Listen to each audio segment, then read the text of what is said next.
scene. Get everybody in the stuff together. Okay, 3, 2, 1, let's jam.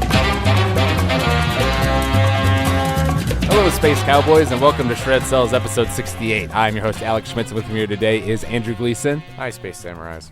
Kenneth McNulty. I was first last time. And Benny Baggerly. Hi. Way to break Hey, the meta. your name is like BB, the BB gun. No, he has to explain the part about Benedict. God, Oh, Benny. dang it. Going up book. The banter's off. Yes, I've gone with Benny Baggins, Benedict Arnold, which I'm not proud of, and Benny Boogerly, according to a magazine that spelled my name wrong. So, Good. yeah, did you betray a lot of people? The nation? No, I didn't. God. But my first name is isn't Benedict, working. I and don't that's think where it it's comes coming from. You know, we can't betray the trust of our viewers in Cowboy Bebop. Yeah. I feel like we screwed this up somehow. Yeah, we did. Let's do it again. We definitely did Alex, betray. restart the button. We definitely didn't betray the trust of our viewers by going through once, stopping, recording, and then trying again and doing the same jokes as the first time. To be fair, that was my That was That was fault. your fault for making it not work. Yeah, Alex, way to All right. Played the chord for Naughty words, Mr. Gleason. All right. So, yes, today we are going to be talking about a pretty legendary show, I think Cowboy we broke Bebop. Benny. If you ever heard of it. Yes, I a little haven't. known anime. As long as you have Cartoon Network and we're a child, you've seen it. Yes. Actually, I didn't watch it until I only watched like I one watched, episode. like, the Also, entire if you watch series. Toonami, his Spike's voice is extremely familiar. If you Well, watch he's English Tom. cartoons, his voice is extremely Yeah, he's in familiar. everything. Well, even if you have, let me rephrase that. If you haven't seen Cowboy Bebop, but you've seen Toonami, then his voice is very familiar. He still He- voices he's it. Tom. The Tom now, He's too, right? He Tom. still does Tom. He's Tom. Amon and He also Korra. did He's been in Shishio and everything. Rurouni Kenshin. I think he did something in Megas XLR. He's most famous for Oh, doing yeah. Wolverine. You did do Megas XLR. He's most famous for voicing Wolverine in And Spike. almost every iteration. And he's Really? all, I didn't know that. is that, I mean, look, he's been in everything. Let's He's be great. honest. We love you. Steve Like, Blum. He's Nolan one of the North. best. He is one of the best. we But love you, Steve. we're going to dive into a bit of news and then the anime we've watched since last time before we dive into our talk about Cowboy Bebop. So there's only there were two pieces of news. They actually both came out of an Aniplex panel at some convention last week. One is that Kill la Kill is coming to Nanami on February 2nd, which is actually pretty soon. Cool, we can watch Kill la English. Kill again. Yeah, and it's going to be in English with the great dub, which I'm looking forward to. So, I mean, I was hoping that Kill la Kill would get on Tanami. A little worried that it Quite- might not because of the Can fan I service do aspect. the question of in there? how What do you sexy think it are the is. best dubs to get from, like, as far as companies? What do you mean? Like which like Funimation, 4Kids. I know 4Kids is usually. I've heard 4Kids. like Oh. so which company is the best at doing them? Yeah. I mean, I say Funimation dubs like sometimes aren't the best, you know, because they use like the same cast of voices because they're down in Texas. They and usually do, but they non-union. do a pretty good but, job. But the big titles that they do are usually really good, you know, like Space Dandy, you know, and Space Dundee, you know, and they did Steins Gate, you know, which is one of my favorite dubs of all time, you know, so they do really good stuff. Aniplex tends to work with Bang Zoom a lot when they do dubs, which they don't always do, but like they did like the Madoka dub, and they're doing the I believe they did the Kill la Kill dub as well, and that's been really good as well. So, you know, there's some good dubbing companies out there.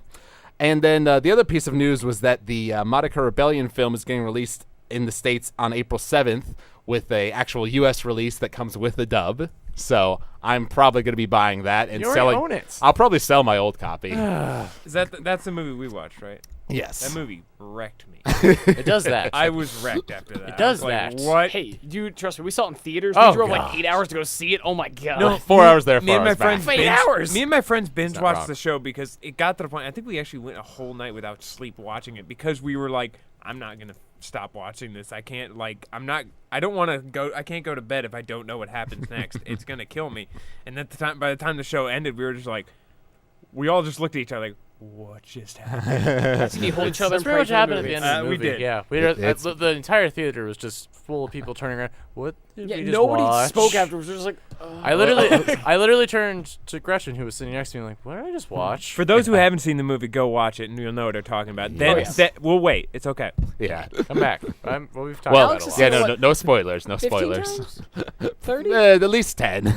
I've seen it like twice. I've seen it. It's good. It's good. Yeah, it was pretty 3.5 great. times. I remember though when we saw it in theaters, Yeah. everybody was like completely quiet during the credits because we were just kind of processing what was going on. Also, didn't realize watching what the was going credits to see like if there was gonna be any other hints. And there was that And after then the credit. after credit scene, you're like, oh. Still Oh, confusing. thanks. Still confusing. Even more confusing That actually. symbolism, though. I that guess. symbolism. That you could just apply that to the whole movie. Oh yeah, you said that symbolism, Madoka. The movie. Pretty much. All right. Then animation we've watched since last time. I've just been keeping up with the winter season of anime. Shirobako had a really good episode actually that came out today. Your Lie in April. Another, it wasn't as good as last week, but it was still a really pretty emotional episode. Garo, Assassination Classroom, the second season of Al Noah Zero, Death Parade, which is the sequel to the TV version of Death Billiards, which was a short that was made in the same program that made Little Witch Academia, but this was the Madhouse production that they made. So it was a pretty cool idea, and now they've turned it into a 12-episode TV show, and that has the potential to be really awesome. So I'm enjoying that. Marvel animes, right? They did Iron Man and Wolverine. I believe so. Madhouse is known more for Trigun, I heard those were crap. Redline. I've heard mixed opinions about it. Dragon and Redline are Like the trailer that I've seen for both the Wolverine and Iron Man animes looked really good. They have good animation, but I don't think they got very good reviews. They're not supposed to be I thought it was very. interesting that they even did that though. That was like a. I mean, for Wolverine, thing. it was a cool concept because he spent a long time in Japan, so they could easily do that. I mean, I could see that. But working. Iron Man, I haven't seen it, so I don't know how they did it. But Iron Man, I think they're just jumping on the Iron Man bandwagon. Alex, I get the feeling you watch a lot of anime. I watch, fair amount. Do you do here and anything there. but anime is the question. Yes, I have school, Kenny. Do you, though? I do. you? I really do. No one has has time. Why have anime why have school when you have anime? I wish I could do that. Oh, you Benny, can. what have you been watching recently? Well, let's see. I watched Cowboy Bebop. Working. I've recently caught up again on nice. that. Working is a great show. I'm so excited for the third season. No, I took that entirely. I just recently, I recently binge watched and knocked out the entirety of Blue Exorcist in I think 2 or 3 days. That was a good one. I've watched more of Gurren Lagann a while ago. Yeah. Good show. Well, you sound horrified. No, I said he, because I was happy. Yeah, Sorry. yeah. It was really short. Okay. What else did I see? I watched Spirals. the Rurouni Kenshin movie, which, like I said, had a great soundtrack, but the rest of it was kind of out. remember Kino's watching that. Kino's Journey. Have you ever heard of that one? I've heard of it. I want to see it. I hear it's good. I have the full box set. Oh, it's so good. It's one of those really it is literally a journey. There's no final battle or anything. It's just this guy going around stuff. Just and there are a episodic. couple episodes where he comes across things that were like, that is messed up. And yeah, what you're doing right now, not the show. No. Everyone just looked at me when I said that, so I just had to respond. You talk. I know, but as soon as I shouted, everyone looked at me like they you expected to see yelled something. Well, yeah. You get distracted by no, loud it voices. was really good. I especially loved the characters were really good. It was one of those shows that if you want to just veg out and watch something, it's kind of a good thing to watch. But if you want to veg out and think at the same time, which are very contradictory things, but I've done it. You know how to do that, but okay. I've done that. I'm proud of you. And it's a very good show to watch because you can literally just sit there and think about all the concepts that they approach you on, and it's just totally different mindsets and totally different ways of If thinking. you want to kind of travel, just kind of veg out, as you put it, show like that, I would highly recommend Mushishi, because that's one that I have seen all of, and it's very tranquil, slow paced, but very beautiful anime. Yeah.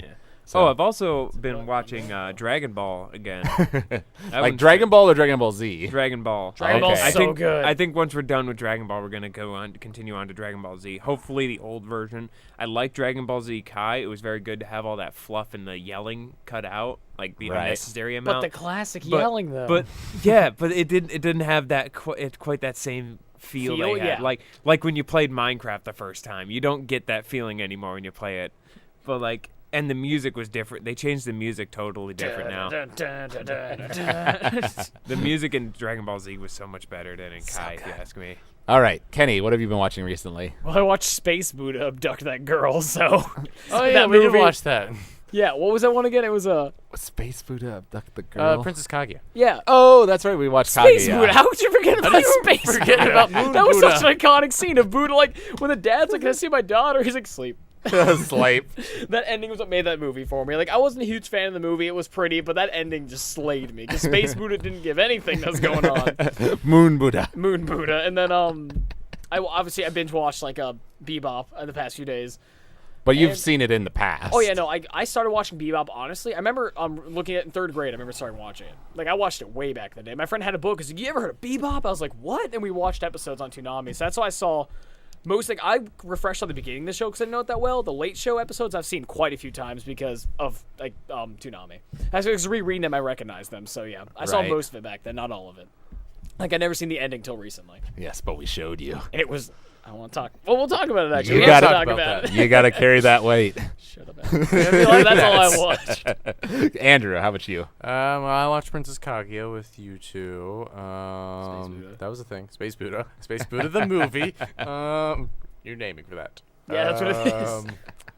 That's what the episode's name is going to be, isn't it? Space Buddha. I think you need to give me that pen, Kenny. I see you and Andrew drawing Cubase. Okay, he's doing Cubase. Come on, burn that image Thank you. now. I just thought it was Mine was a Kenny beautiful match. foot anvil. No, I actually went for Halloween last year because I was wasn't drawing going to be the home for Cubase. Halloween. I requested my sister to carve a jack-o'-lantern. She's like, what do you want to do? I'm like, the scariest thing ever. And I sent her a picture of Cubase, and she's like, what is that? And I'm like, it is the scariest thing ever. It really is. That's about right. Yes, Kenny is I'm okay with- traumatized because of me with Cubase. Yeah, It really is. If they knew anything you put me through, I've been through real trauma. So I don't want to hear it. The funny part is my sister's not a big anime fan, so she had no idea what it was. And I'm like, trust me, if somebody has watched that show and they see that jack-o'-lantern, they're not going to go anywhere near our house. You're my depressing backstory for an anime. It was just me. I was Yep. Sorry, Andrew. Continue. The other thing I watched last night, we watched the first Ava rebuild because Ryan and Pete, my roommates, have not seen it. Yes, and that's what we're going to be doing next week for the podcast. is Yeah. the rebuilds and a short talk on End of Ava. Can we not Since talk about we need to talk about it because we didn't talk about it much with the TV show podcast, did we? I said brief. Anyway, We need to talk about it, yeah, though. because I'm gonna watch the second one tonight. We're gonna watch the third one tomorrow. Yes. So yeah, Ava, yay. Ava goodness. Yeah, those are pretty much it. Handsome man. He is a handsome man. Handsome This is a man. handsome cat thing. I just want to burn that. So Just burn all the Cubase. That's the goal. Yeah, that's pretty much it. It's been a slow week. All right, fair enough. So, diving into our discussion for today, as I said before, it's going to be talking about Cowboy Bebop, a 1998 anime produced by Sunrise, directed by Shinichiro Watanabe, written by Keiko Nobumoto, and scored by the great Yoko Kanno. This is one of the classic animes, you know, I kind of refer to it as like the Citizen Kane of anime, because it's like the one that almost everybody agrees is like one of the greatest of all time, and I want to do it forever, so now we finally get the chance to.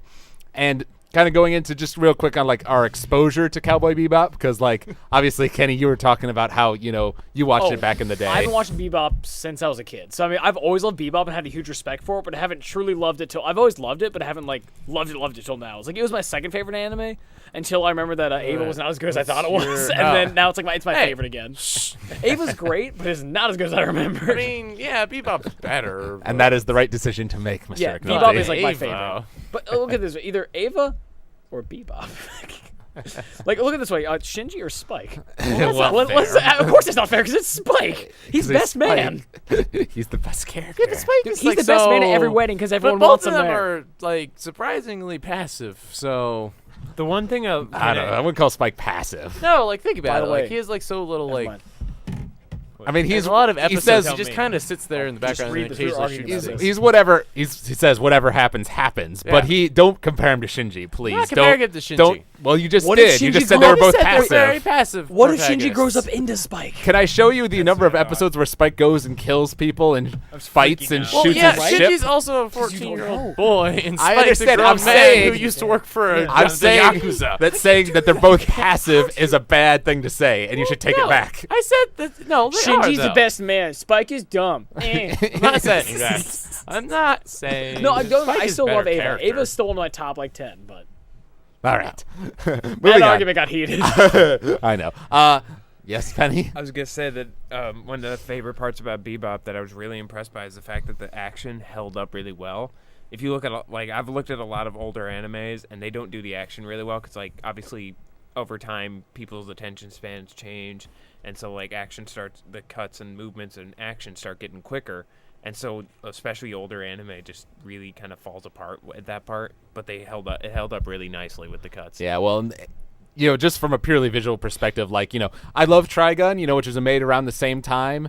but it does not have like either the same budget or time or whatever that Bebop did, and it does not hold up visually as well nowadays. But Bebop like still looks beautiful on Blu-ray. Oh yeah. The animation really holds up well because it's Sunrise and because it's Shinichiro Watanabe. They really put a lot of effort into this show.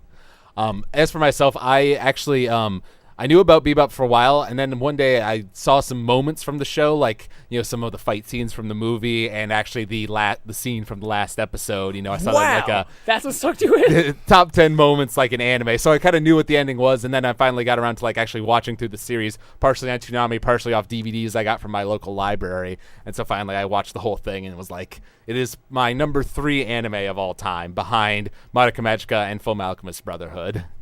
It is one of the greatest. Yeah. Meguka. Madoka. And that's not fair. and then Benny and Andrew, you both Wow. Wow. I guess we're the same person now. Indeed. Kenny obviously hates us. Hey, combined. Woo! I'm Kenny now. Guy tie. I am You got to do the Gurren Lagann.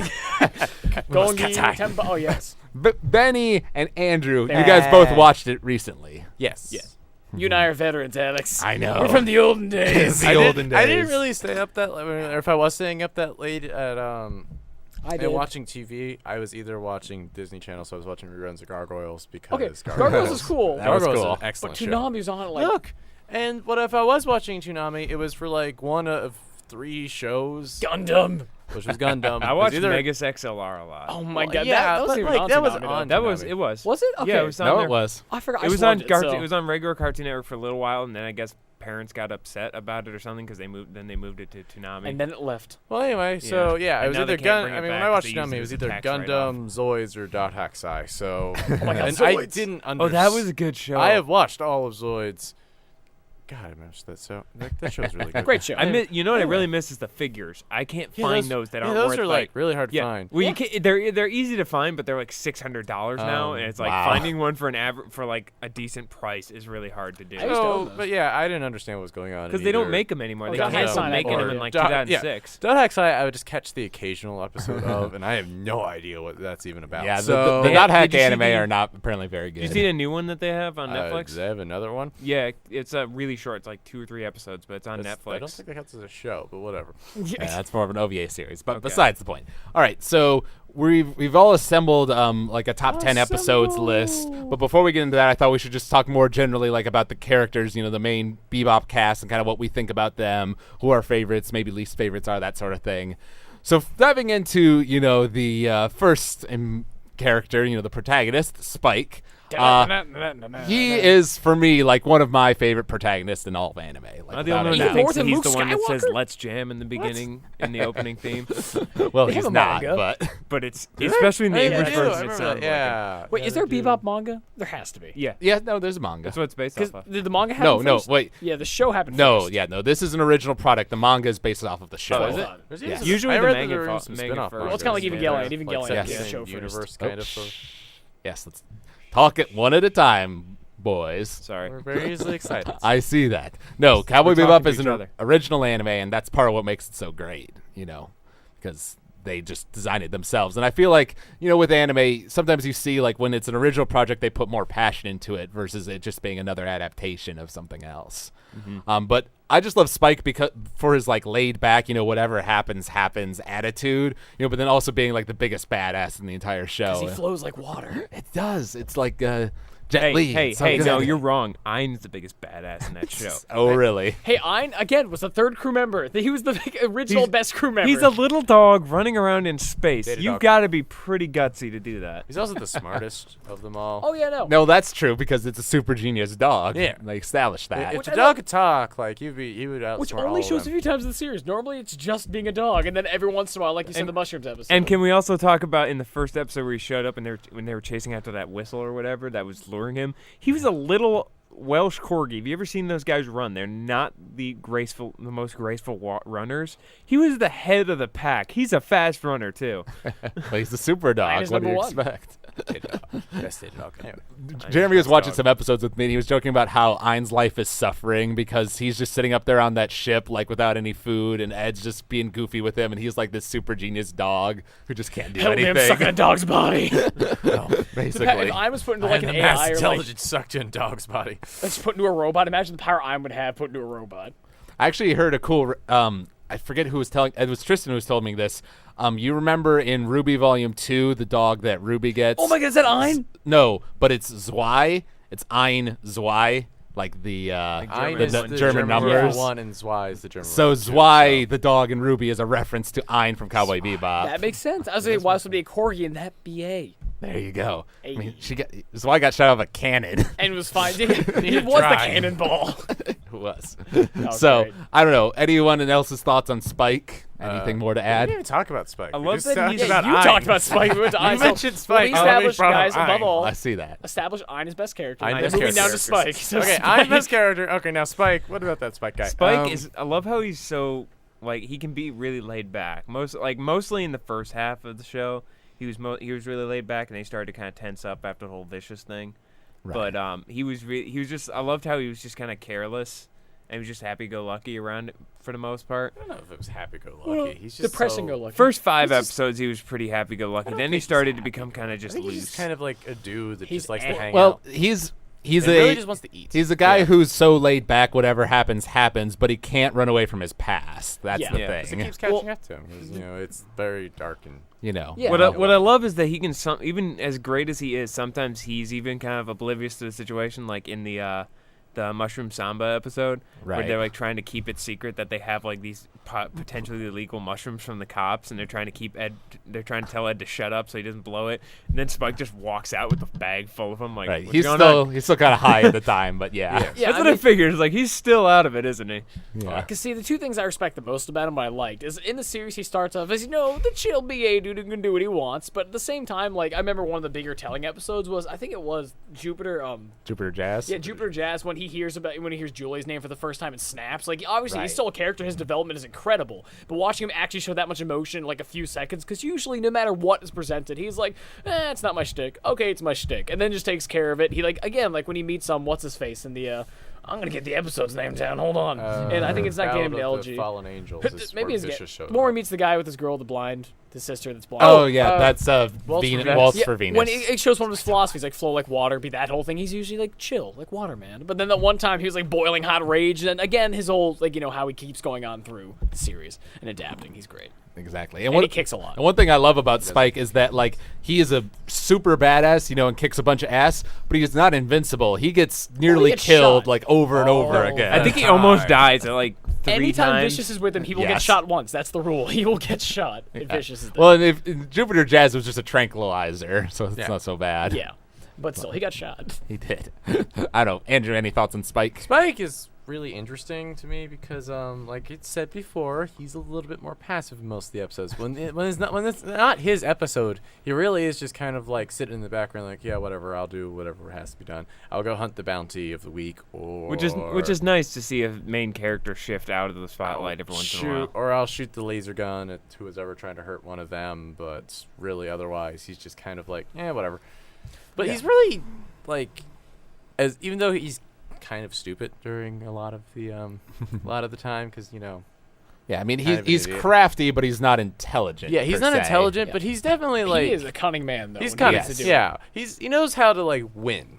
Yeah, I mean, like the perfect example is when they're jamming with Edward. When he's like, "This isn't really my shtick," and at the end of it, he's like, "I can do dangerous stuff with satellites," and then just goes in his ship and just wrecks stuff. Yeah, like he's kind of like a bit of a lazy guy, if something doesn't interest him, but then he hears about like a dangerous mission and he's like, I haven't done that before. Let's give it a try. why not? Yeah.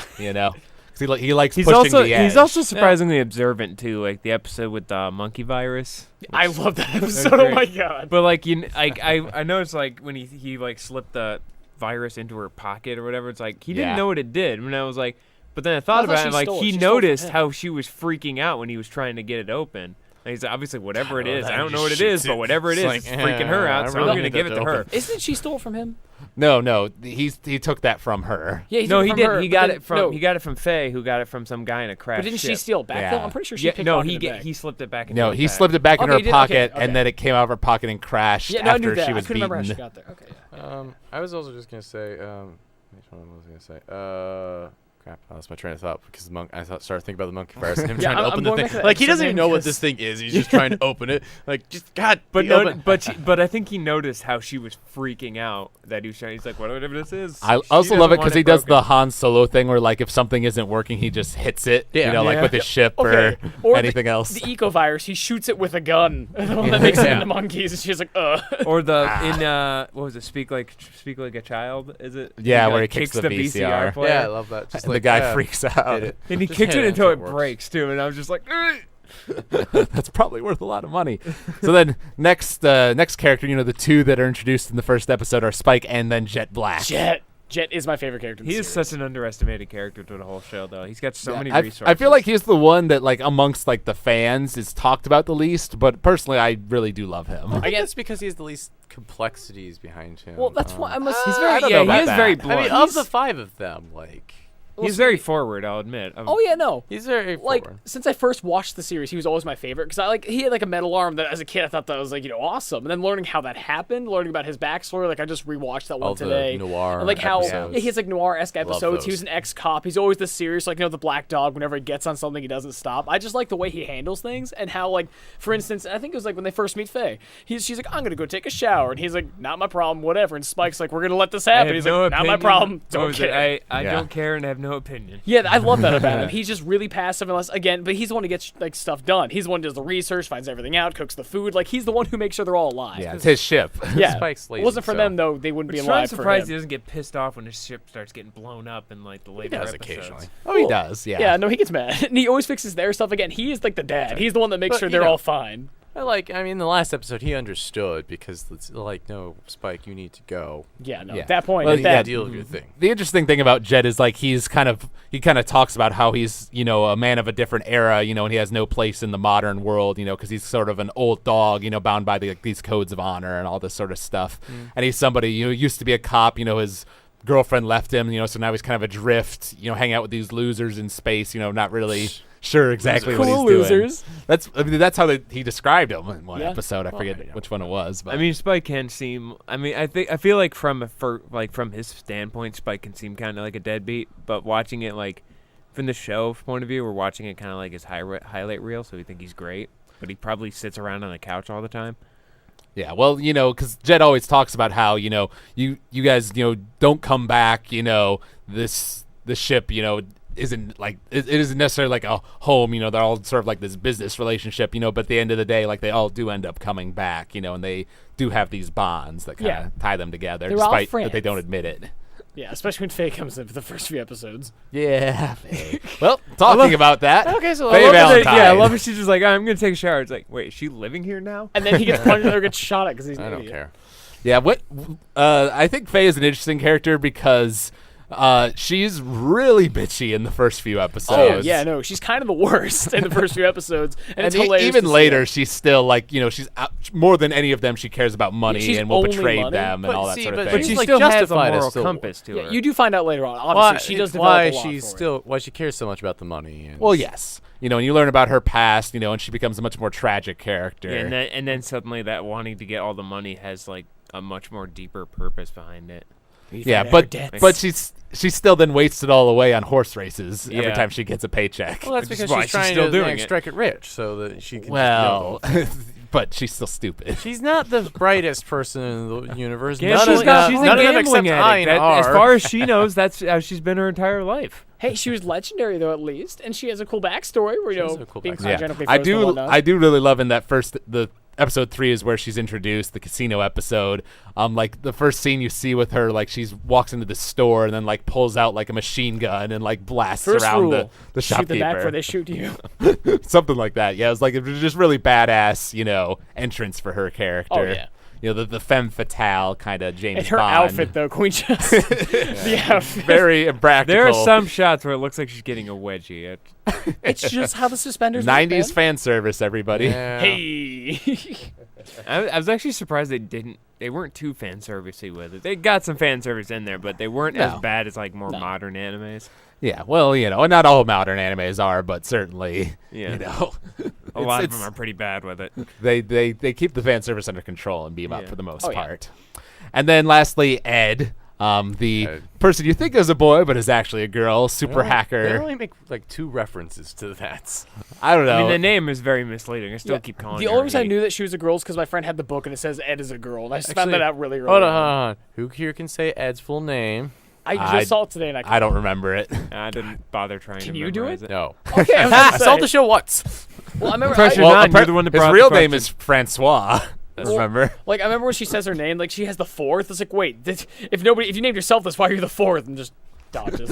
Don't worry think about too it. much about Yeah. it. But the thing I like about her though is that she's like the best hacker in the world, but obviously still like she's really young. How young is she? Like I don't know. She's like I'd say she's 8, like 10. yeah, something like like that. 10. Yeah, so she's like that quirky and hilarious, and she brings like the comedic element obviously to the show. After like it's a pretty serious show, it's still got its funny moments, but as long as she's in the scene, something ridiculous is happening. Yeah, Yeah, that- like the episode. What was it? The chess episode where she gets fried. and Bohemian then just like, oh my Rhapsody. god, are you dead? And then she's like, gets up and like, just quiet.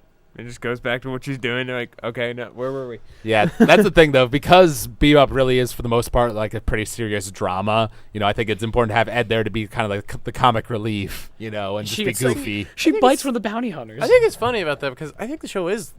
There's a lot of funny episodes in There the are. show, or a lot of funny moments in the show, for it to be like I don't know, like all like super serious drama all the time. Like they do a good balance. like a lot Ed of and like Nine are a great couple. yeah, they're great together. Yeah, but like we talked about, especially in the second half of the show, definitely starts to take on a bit of more darker tone. I mean it does, but also the funniest episodes are in the second half. True, of the Mushroom show. Samba and Cowboy Funk are both in the second I half. just love when Alright, she those are walks the two past Faye in funniest the bathroom episodes and of the she's show. just like swimming in the air. Yeah, she has no bones in her body. Her Yeah. arms are just made of rubber. no, that's 100% true. Yeah, no, she's like But goofy. yeah, my sisters have seen most of Bebop, and they absolutely love Ed and Ein. Are like their favorite characters. They're Oh, such a yeah. great pair. They really They're are. hilarious They're together. made for each other. And I love how Ed's talking about how she wants to go on the Bebop when they first meet her, Yeah. and they're just like, oh, forget about it. And She's she just a kid. hacks the ship. and She yeah. remote controls it back down. They're like, who is this person?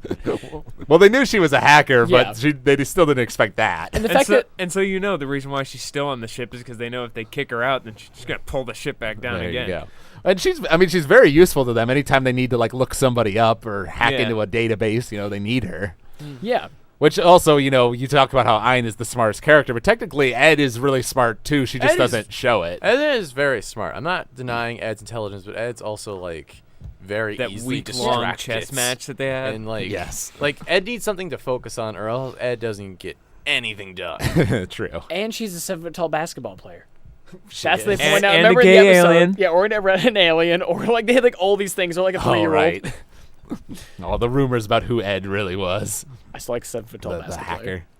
Yeah, and then we could talk about some of the minor characters. Probably most important to talk about would be Vicious, our villain. His name though, Yeah.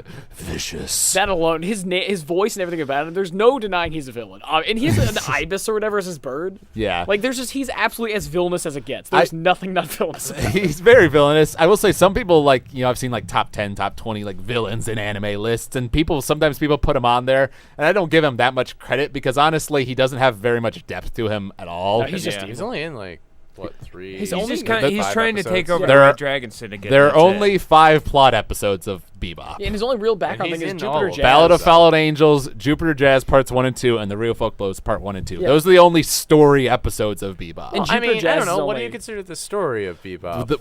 The Stuff main with Spike? 'Cause the those are main Spike story episodes. the main story is the stuff between Spike and Vicious, and those are the episodes with Spike and Vicious in them. I mean, yeah, but we get a lot of Faye's backstory and a lot of Yes, those episodes. no, That's, those are plots. those are plotty, and those are extremely important. Both, the last episode is all about the Spike and Vicious thing. That's the final conflict. So that's really the overarching conflict of the show. But then the majority of the show is dominated by these character episodes. So, it's a show that's really about the characters more than it is about the plot, which is why we're talking about the characters right now. Well, I know that's why we're talking about the characters right now, Alex. Oh, okay. I know why we talk about the characters of Bebop. Well, good. Anyway, so yeah. No, Vicious, I agree. I don't feel like he's especially... I mean, he doesn't really come into his own as, like, a villain until, like, the last two episodes where he finally takes over the Syndicate. Yeah. That part's really cool. But, like, really everything before then, he's just kind of like a hitman with a katana who's got a thing out for Spike.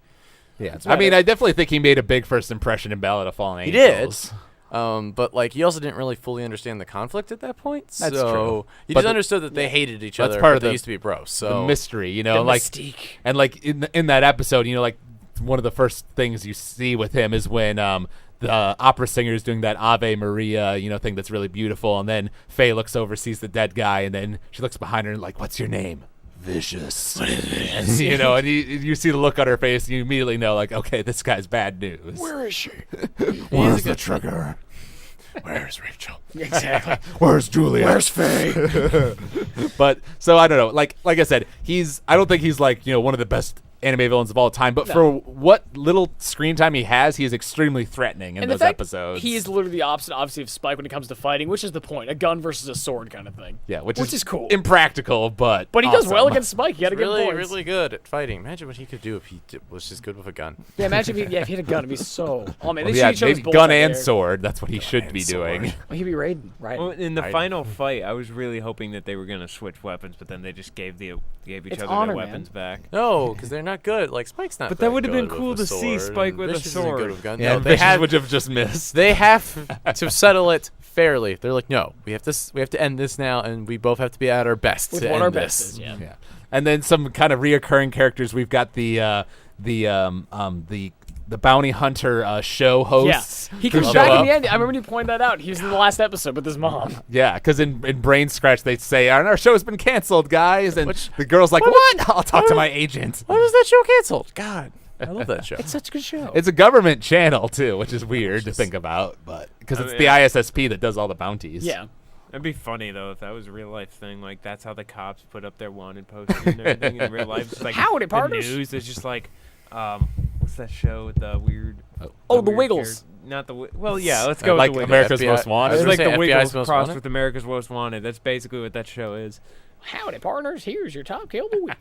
And then we also have the that group of old men that just pop up in random episodes. Random group of old men. They just rant about how like the good old days, and then they don't remember anything about the good old days. It's great. Oh, Bebop. Oh, I love the one. I think it was in the Heavy Metal Queen episode with the guy that was just like, I worked so hard to dig that mine. Just don't tap on the table. Oh, sorry.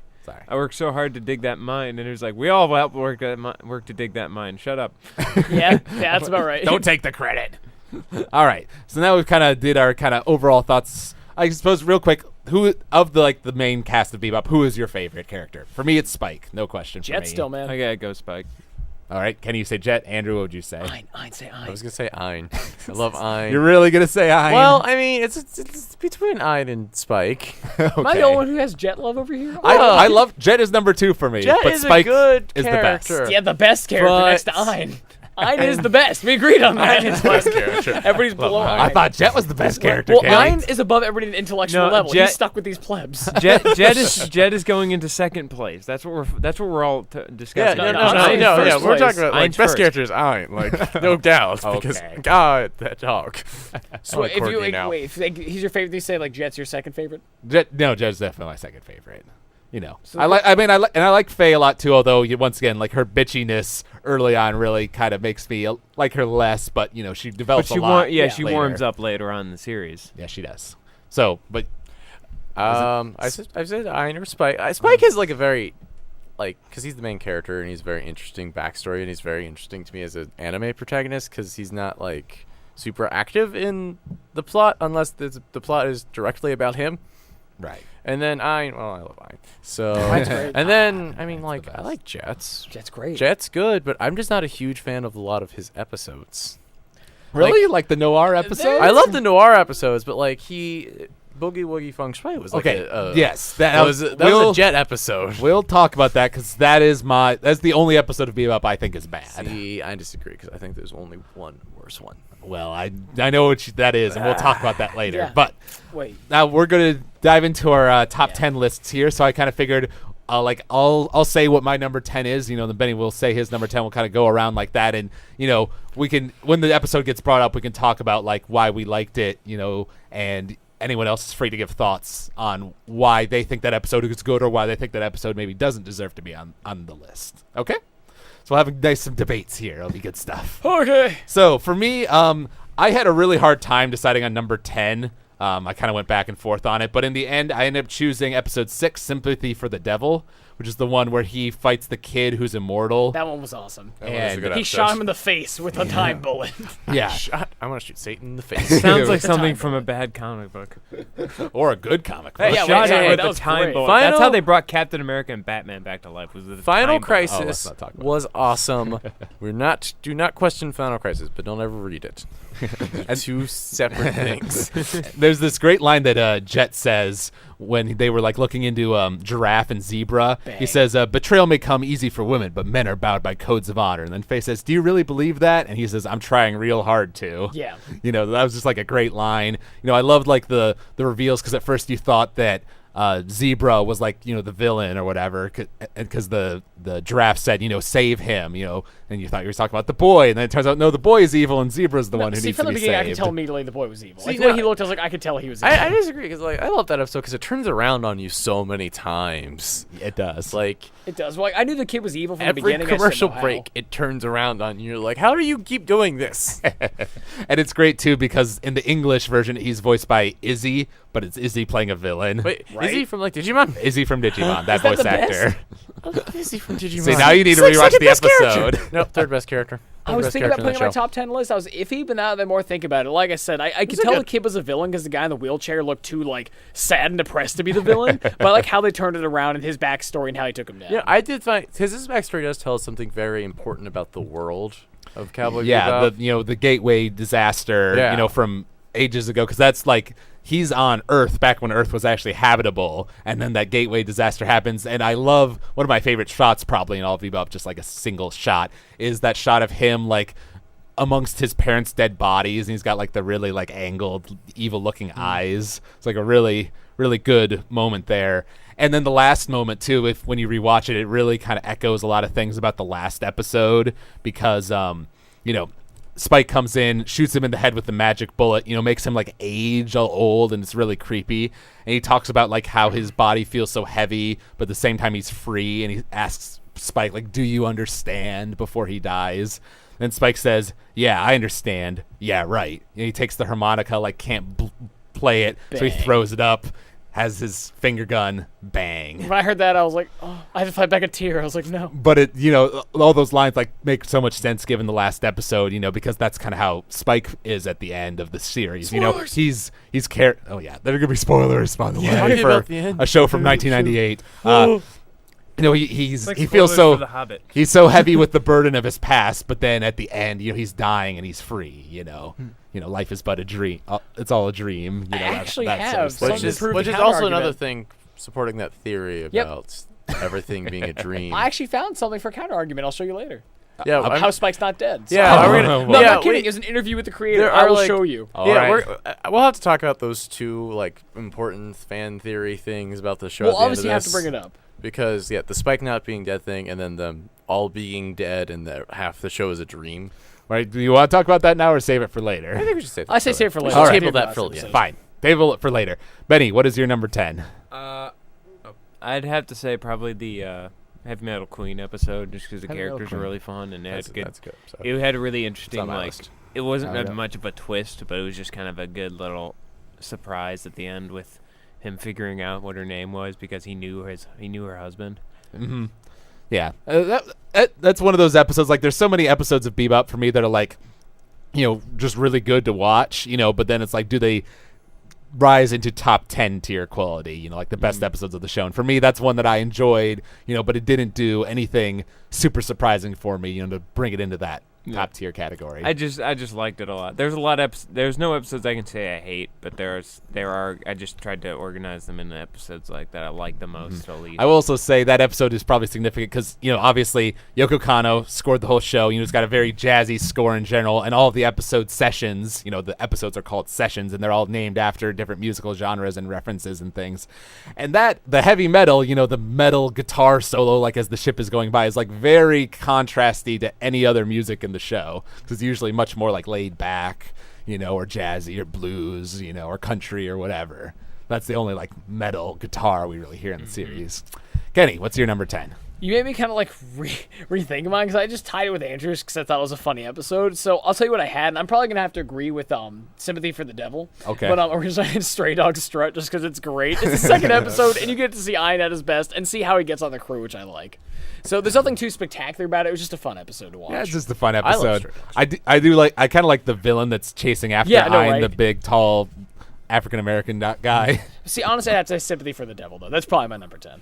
Okay, so you're changing it to Yeah, mine. I changed it to that one. I agree with you. I was so convincing in my argument. I agreed with you. So I Andrew? moved a few things around really quick because I thought about Heavy Metal Queen, and then because it was originally much higher, and now I think I'm putting it down because I really do like that episode, but I do think like there are better episodes of the show, so it's not.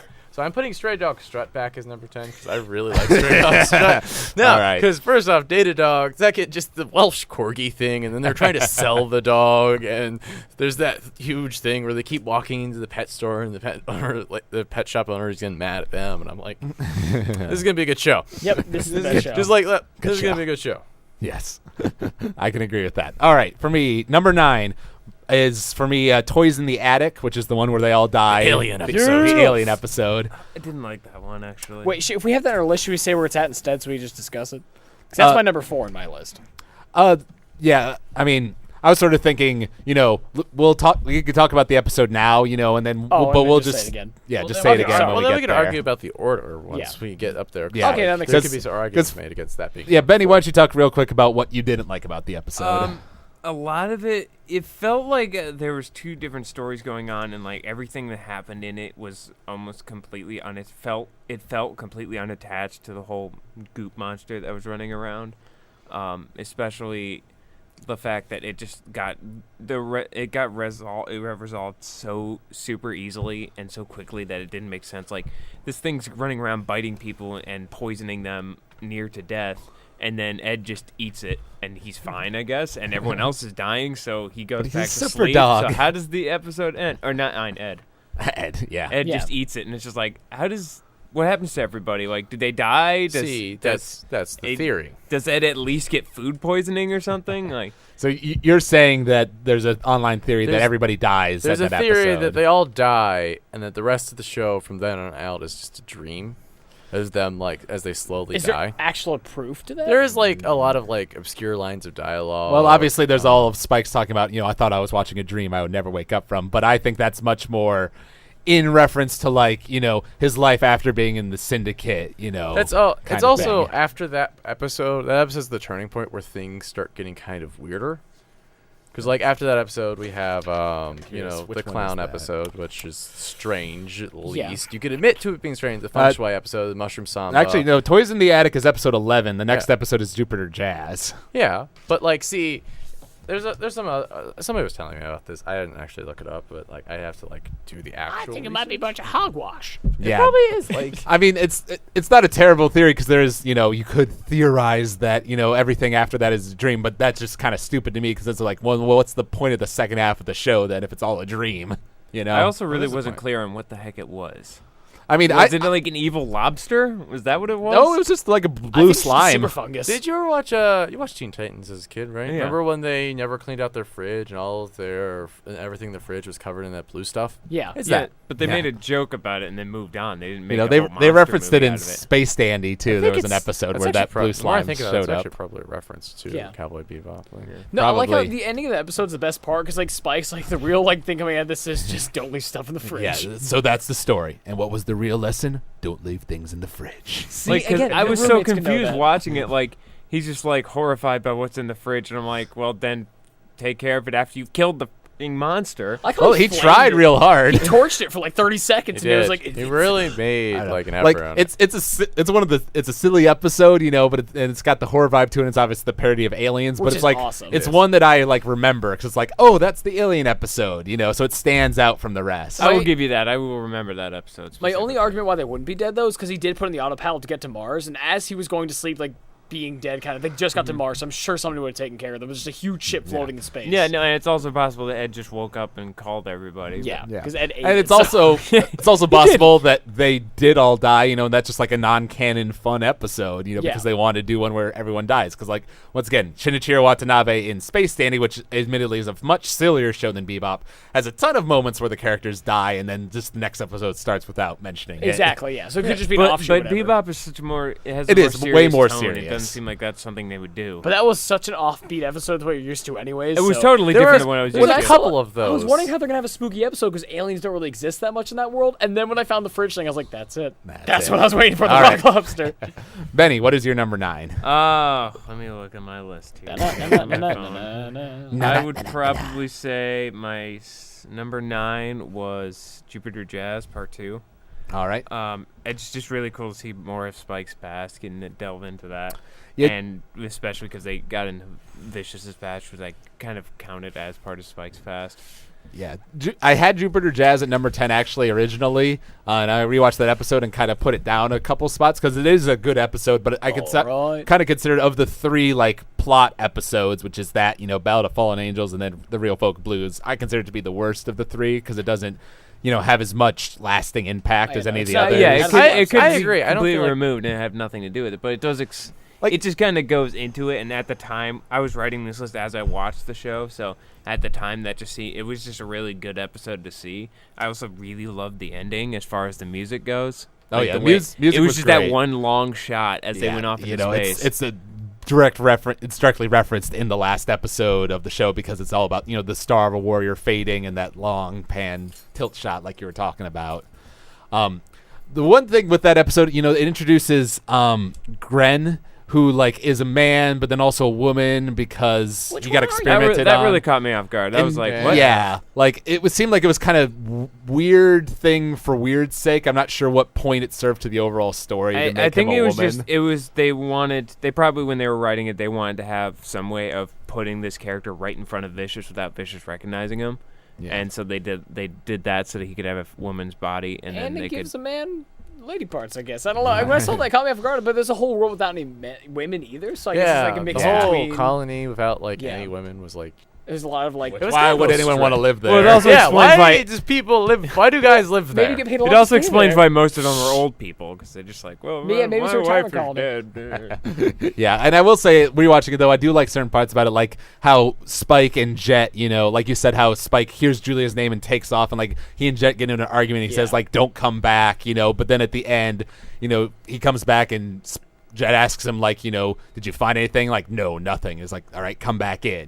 It's kind of like Because that Jet's weird. dad. Dad's taking care of his He kids. is the dad. They're bros. It's, Oh, yeah. it's- They bicker at each other, but at the end of the day, they're a family. it's- 'cause they're a married like, couple, it's They, obvious. those two are Yeah. like They bros for life, and they have nowhere else to no. go home They're to. heterosexual life partners. Yeah, don't they like bring that up at like some point? Where Well- it's like at first I thought like he needed me, but then like it turned out that I needed him as just as much. I think it's from some other Was that from cheesy something else? show. It's Yeah, from every I show. don't remember that, but near the end of the show, Faye talks a lot about how this is the only place I could return to. Yeah, this that is, part She was said interesting. that. for She for needs all that. of them, really, the Bebop is the one place they can call home.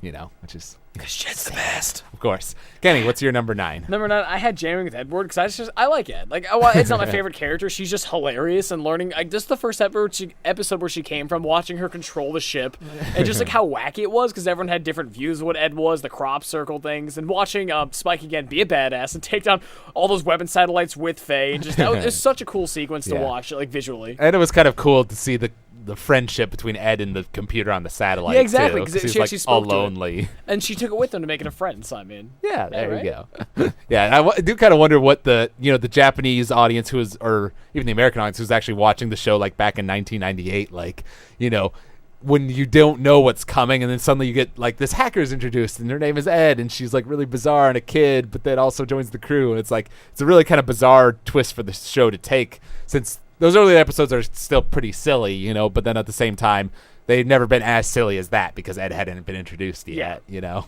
I don't know. And then Beta dog. That, I mean, that's silly too, but you know. That was my 9. All right, Andrew, Okay, what's your so 9? my 9 is actually an Ed episode as well. Oh. But because I do like Ed, course. it's Bohemian Rhapsody. Another good one. But first off, excellent title. Like, Of course. Isn't that like a famous song? yes, it's like a you famous know. song. It's by the Sticks. That's right. Yeah, you've never played in your car before, you know. Well, When you're you were gonna there. have a mob with pitchforks and torches outside If your they house. can find me, will you let me go? I will tell them your address, Kenny. Anyway, I will so find you first. anyway, I love that episode a lot because I think it is kind of like a goofier episode, but I love like the twist at the end is that he was planning the revenge so long that it just He just worth it. got Not- old. you know, just forgot. not worth. Went senile before you get like it was one. It I was like a remember that funny one. twist on how like the like Count of Monte Cristo like level like of revenge taking that had to be done. Also, Ed but was he really just funny like the whole way through. oh yeah, and Ed's amazing the whole way through, and then he just dies happy at the end. Like I got Yeah. to play Yeah, chess 'cause against somebody who was really good. beat her at the Spent a week-long chess Yeah. game. They had that Spends a like week playing chess. I love it. Like, are you whole- playing Are the- you playing that the- game again? the mystery still. thing was like so well thought out that nobody actually figured it out until just now. Like, Yeah. Well, and I like it because at the end, you know, Jet has all the information and he's talking to the president of the company and he's like, what do you want? And he's like, you know, just drop all the charges against him, you know, because Ed wouldn't want to lose her favorite chess partner or whatever. Yeah, so you know, it was a sweet way to kind of it was a sweet way to end it, and then but then the last And all scene the- where Faye Although walks he in. could have blackmailed money out of him. Well, too. of course, but Oh, yeah. Jet's not that guy. Jet's an honorable guy. Also, all the smoking high, like hippies and old people, Yeah. you know, Yeah, the old people from The who old keep peop- the old people reoccurring show up again, which is great. All Is right. it always the same pair of old people? It's Same trio? yeah. There's like three of them, I think. Yeah. They always show up. Yeah, I All definitely right. knows there's a common bunch of old people showing up, and I never noticed it's the same 3. Oh no, that's the whole joke.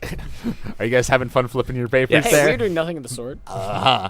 All right. My number 8 is Black Dog Serenade, Jet episode. It is. That's the one where we learned the past about his arm, you know, and how his partner betrayed him and all that was a good like very noir, Very noir like episode. super noir, and I love noir stuff. Yeah. Like, admittedly, it's not like the most original story in the world because, you know, of course, like the partner betrayed him. Of course, the partner betrayed him, and the dame, she just wasn't worth it. Yeah, but like noir. it's just such a well directed episode, you know, like with the fight scenes, you know, him going after the old criminal who escapes, and then how the partner, you know, shoots at him at the end, but he only had the one bullet in the gun. He actually kind of, you know, wanted to die to Jet. It seems like, you know, and it goes on. I forget. That's also one of those episodes where Jet talks about how he, you know, has no place in the world. You know, he's kind of the old dog kind of thing. You know, tells Ed to like water the bonsai for him. Oh yeah, yeah, and then Ed just like kills all the bonsai trees because Yes. those things are like a pain to keep alive. My dad used to try to Yeah, grow they bonsai trees. I bet. Never worked. Never Yeah. once could keep one And alive. you know, for more from than the a very first What episode, I thought was gonna happen with this, sorry to cut you off. That's I okay. what I thought was gonna happen with that scene because it showed like Faye freaking out about how hot the shower was now, and like, and then it just cuts to like Ed playing with the hose, and then Spike comes in and she stops. And I expected it, like Spike would just take the hose away from her and be like, "You're not doing it right," Just and then walks like, away. and then just start up doing it right, and then that's just when Faye comes in. She's just like, "You're the one that's making my shower hot." Yeah. And beat him up. No, that was That would be funny. good. I think it's also interesting because like it's kind of like how the show ends when Spike leaves. It's just like Right. I like that just at any given point in time, one of them tries to leave yeah, the Well, thing, the Bebop, just to go do their own thing. one of the overarching themes of Bebop, you know, is like how do the characters deal with their past? You know, all of them have a kind of a different way of dealing with it, and just somewhat similar to Spike in that, you know, when the past comes back up, you know, he kind of has to go back and deal with it, you know, because he was kind of halfway expecting to die on that trip. You know, he wasn't sure if he was coming back. Well, that's why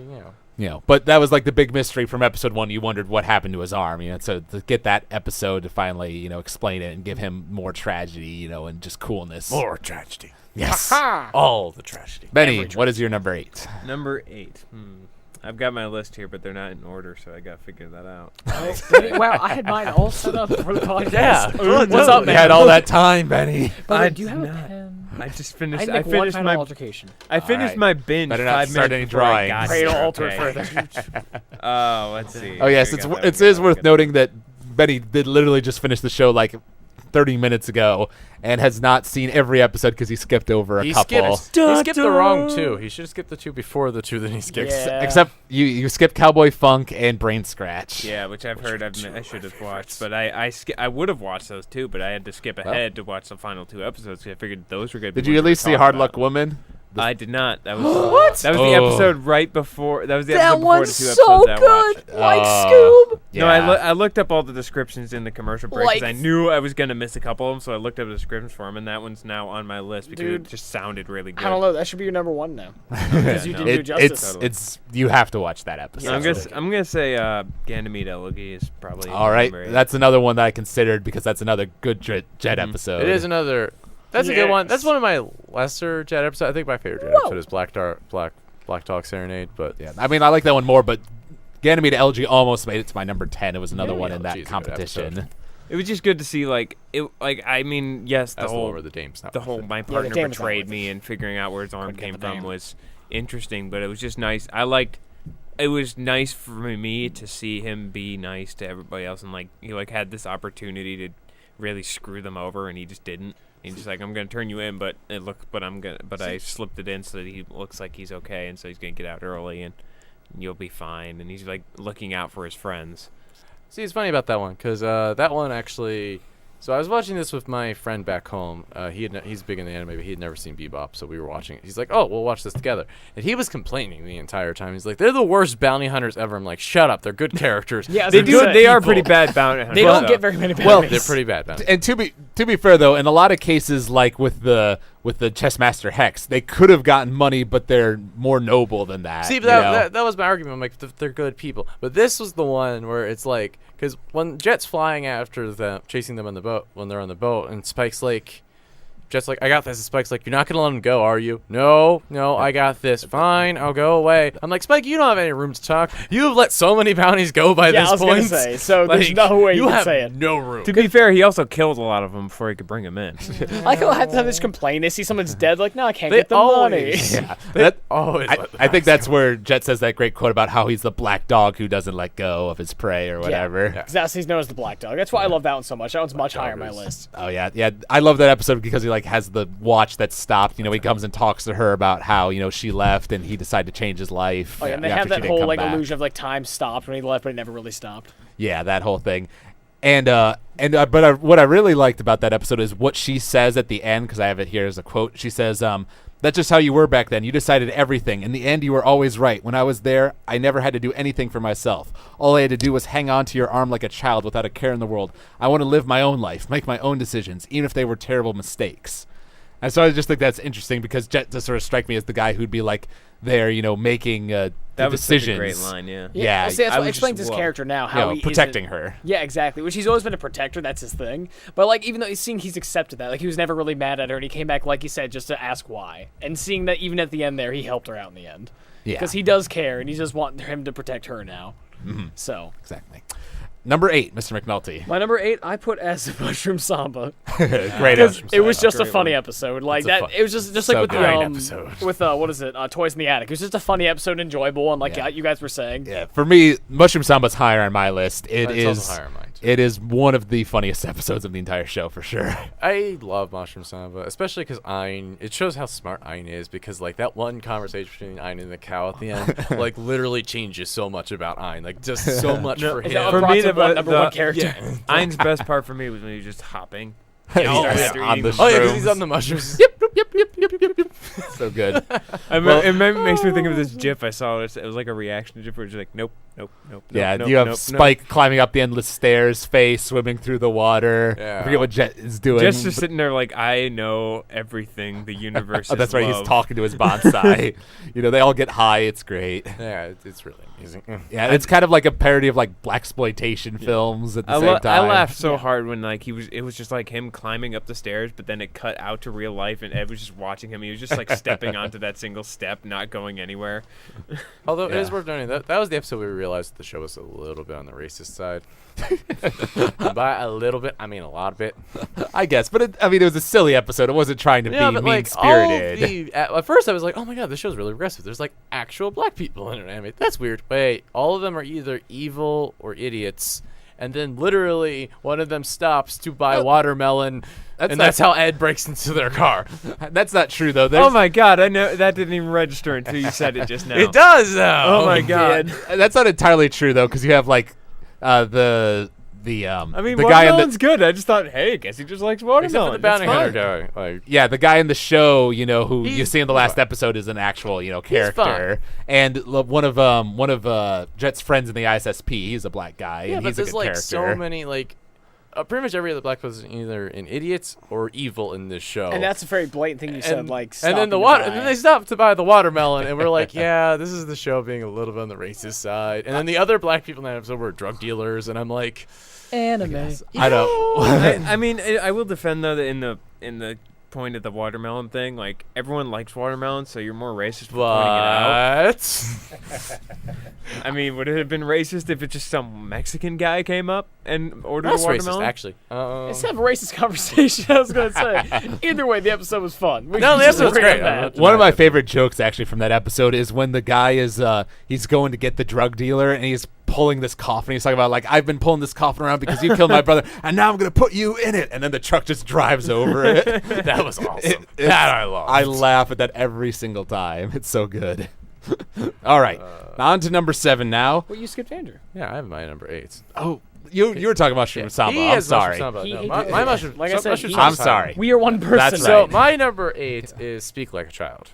All right. I have that one higher, but I go on. really like this episode, It's and I really agree good. that like it's hard for me because now we're getting to the territory where like I love all of these episodes, and it's hard for me to rank them. Right. But I Whoa. do love Speak Like a Child. Why is your number 7 Battle of the Fallen Angels? That one's much higher on the list. See, Well, I we'll love talk about We're it. gonna We'll talk about it. But so Speak Like a Child is really good to me. It's kind of it's both a very like dramatic episode and a very funny episode at the same time because like Yes. the A plot is like Faye trying to discover herself, and then the B plot is Spike and Jet really trying to get this Betamax tape to work. Yeah. I 'Cause mean, they just really want to know what it is. that part is like just so hilarious, and it is kind of like a fun kind of adventure episode because like traveling through this deep building, they go trying through to that, find like, it. I started at that. I'm like, God, that's like a D&D adventure. Oh, right yeah, there, no. just to get a Betamax player. No, that's like you have to find one thing and it takes an entire episode to do. It so. does. That And then is when they a bring it D&D. up, it's the wrong one. yeah. They bring Yeah. up like I don't even know what that is. But what's It would have interesting been funny if they just cut back to them like climbing down again, like really pissed off. What's interesting about that though is like had that episode ended differently, I think it could have been like a terrible episode because it's like, okay, this is a funny adventure, but what was the point? But the way it ends with like, you're like silently like watching like what the hell is this? And then you see, young girl Faye, doing that whole do your best, your best. just telling future her. yeah. I'm like, God, that Like- got like real dramatic, and like there were like feels and stuff for that. Yeah, like I remember, I'm pretty sure the first time I watched the episode after that ending, I was kind of like quiet for the next few minutes. Like, wow. I still think that Spike knew what it was because like he heard the story from that earlier episode, and he saw like for a split second he saw it when they were at the VHS place, and it like I just looked at it for a split second. I'm like, I'm pretty sure that looks like a younger Faye, and so he was probably like pushing because he wanted to help her. Because he saw like this might be something important to her past. Juicy. That's 'Cause- that's possible. Like I hadn't thought said, of that. he's very observant, as I've found out. As I've At the same observed. time, though, I feel like part of it was just like they didn't want to be defeated by the Betamax, so they went searching It's for it. embarrassing. to be that defeated might have by been part of it Betamax. too. Yeah, They also probably gave the Betamax to the guy that they broke it. It was like a challenge at that point. Like, no, we Pretty have to much. like win this. Now we're gonna do beat this. And they did it. All right, and I know Andrew's going to disagree with me this one, but my number 7 is Puree Le Fou, which is the one with the creepy clown guy. I've seen that episode more than any other episode because Toonami aired it so much. That's why I don't like it as much. I've seen that episode like 5 or 6 times, Well, that's got nothing to do with the episode. You've just watched it too much. and I just didn't really like it. I don't know. See, I was talking to Jeremy about this because apparently it's Jeremy's favorite episode, and I wouldn't go that far. Jeremy likes weird stuff. Jeremy But- does like weird things. But if you go online and look at other people's top 10 lists, like a high number of people have Pure Le Fou in their top 10 somewhere because it is the most action-heavy episode of Bebop, without a doubt. And the animation is amazing in that. But it also does have some, like, legitimately cool moments. Like, it's not a particularly deep episode, but it has, like, that awesome montage where they show, like, his past and how he's getting experimented on with, like, the cool music. Yeah, it's sad though. Don't get me wrong. The episode is like watching the guy get experimented on what he became. I mean, that part's rough, but like, it just feels so weird to me. It feels so out He of can fly. place. Yeah, Like, but it was, like tonally, it's so. He was a real wizard. Well, strange. but and part he can of- fly for some reason. He's I a don't know wizard. what's But up part with of what that. makes Bebop so good is that it's like an episodic show and it covers so many different genres. It And that was does. kind of its, horror, creepy kind But of we vibe. got that already in Toys in the Attic, which I really was like. awesome. Toys in the Which Attic. I really like Toys in the Attic too, but they're both kind of do this weird line between creepy and funny. And I feel like Toys in the Attic is maybe a little bit more funny That's than funny. creepy. This is more like Super Soldier gone horribly wrong kind of thing. Yeah, it is, You know. but like I feel like because Spike like actually the fights s- somebody that he can't beat. like you the know? clown motif though is strange, and then it ends in that weird like amusement park thing with the parade, and I was like, what did I just watch? Like It's kind of creepy and settling, but I think that was kind of the point. yeah, I know it wasn't even like the creepy. I'm saying like I don't even know what's going on. And there's anymore. a little bit of like good character stuff there because when Spike has gotten like all injured, he comes back and he's talking to Fang. He says, "Maybe this is the one I won't come back from. The end. Just playing with you. Would you rescue me if it were true?" So it's kind of this nice moment between Spike and Faye, kind of foreshadowing That's what's why to come. people ship them. Well, People of wonder course why people the ship ship them. works. Yeah. And I don't know if we're gonna ever talk about that. We're gonna talk about that too. The possibility of a Faye Spike ship, I don't know. I feel like, because there's a lot of people that ship it, even though I never really got it. yeah. I mean, I didn't either. I could see.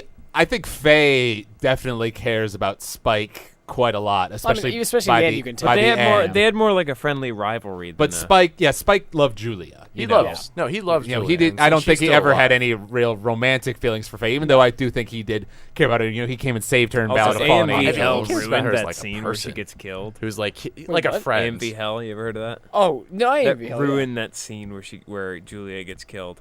'Cause I just saw, bam, ooh, what you say? Oh, yeah. And it's just like, just ruined that's that. Why this would is you probably be a like really that? emotional scene. It was a really emotional scene. Yeah, actually, and I remember I was watching with Jeremy, and he pointed out how the dude's projectile field is apparently like the one in Dune because it like stops high speed projectiles, but not like low speed ones.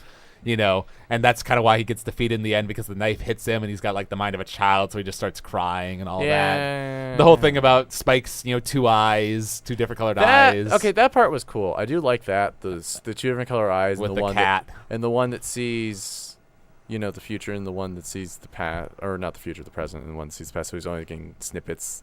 That part's cool, and that is like the episode they introduced that, and I do like. They didn't. Well, no, this may be because Well, I no, watched they the introduced sub some version, Jupiter but Jet. They they actually actually- say they were different colors. They were They're different one was colors. darker No. than the other, Yeah, but it wasn't this. They are the different same color. colors. They're different shades of brown. They actually showed that explicitly in episode 6, Sympathy for the Devil. It opens with that weird experiment on his eye. Yeah. He like wakes up from it.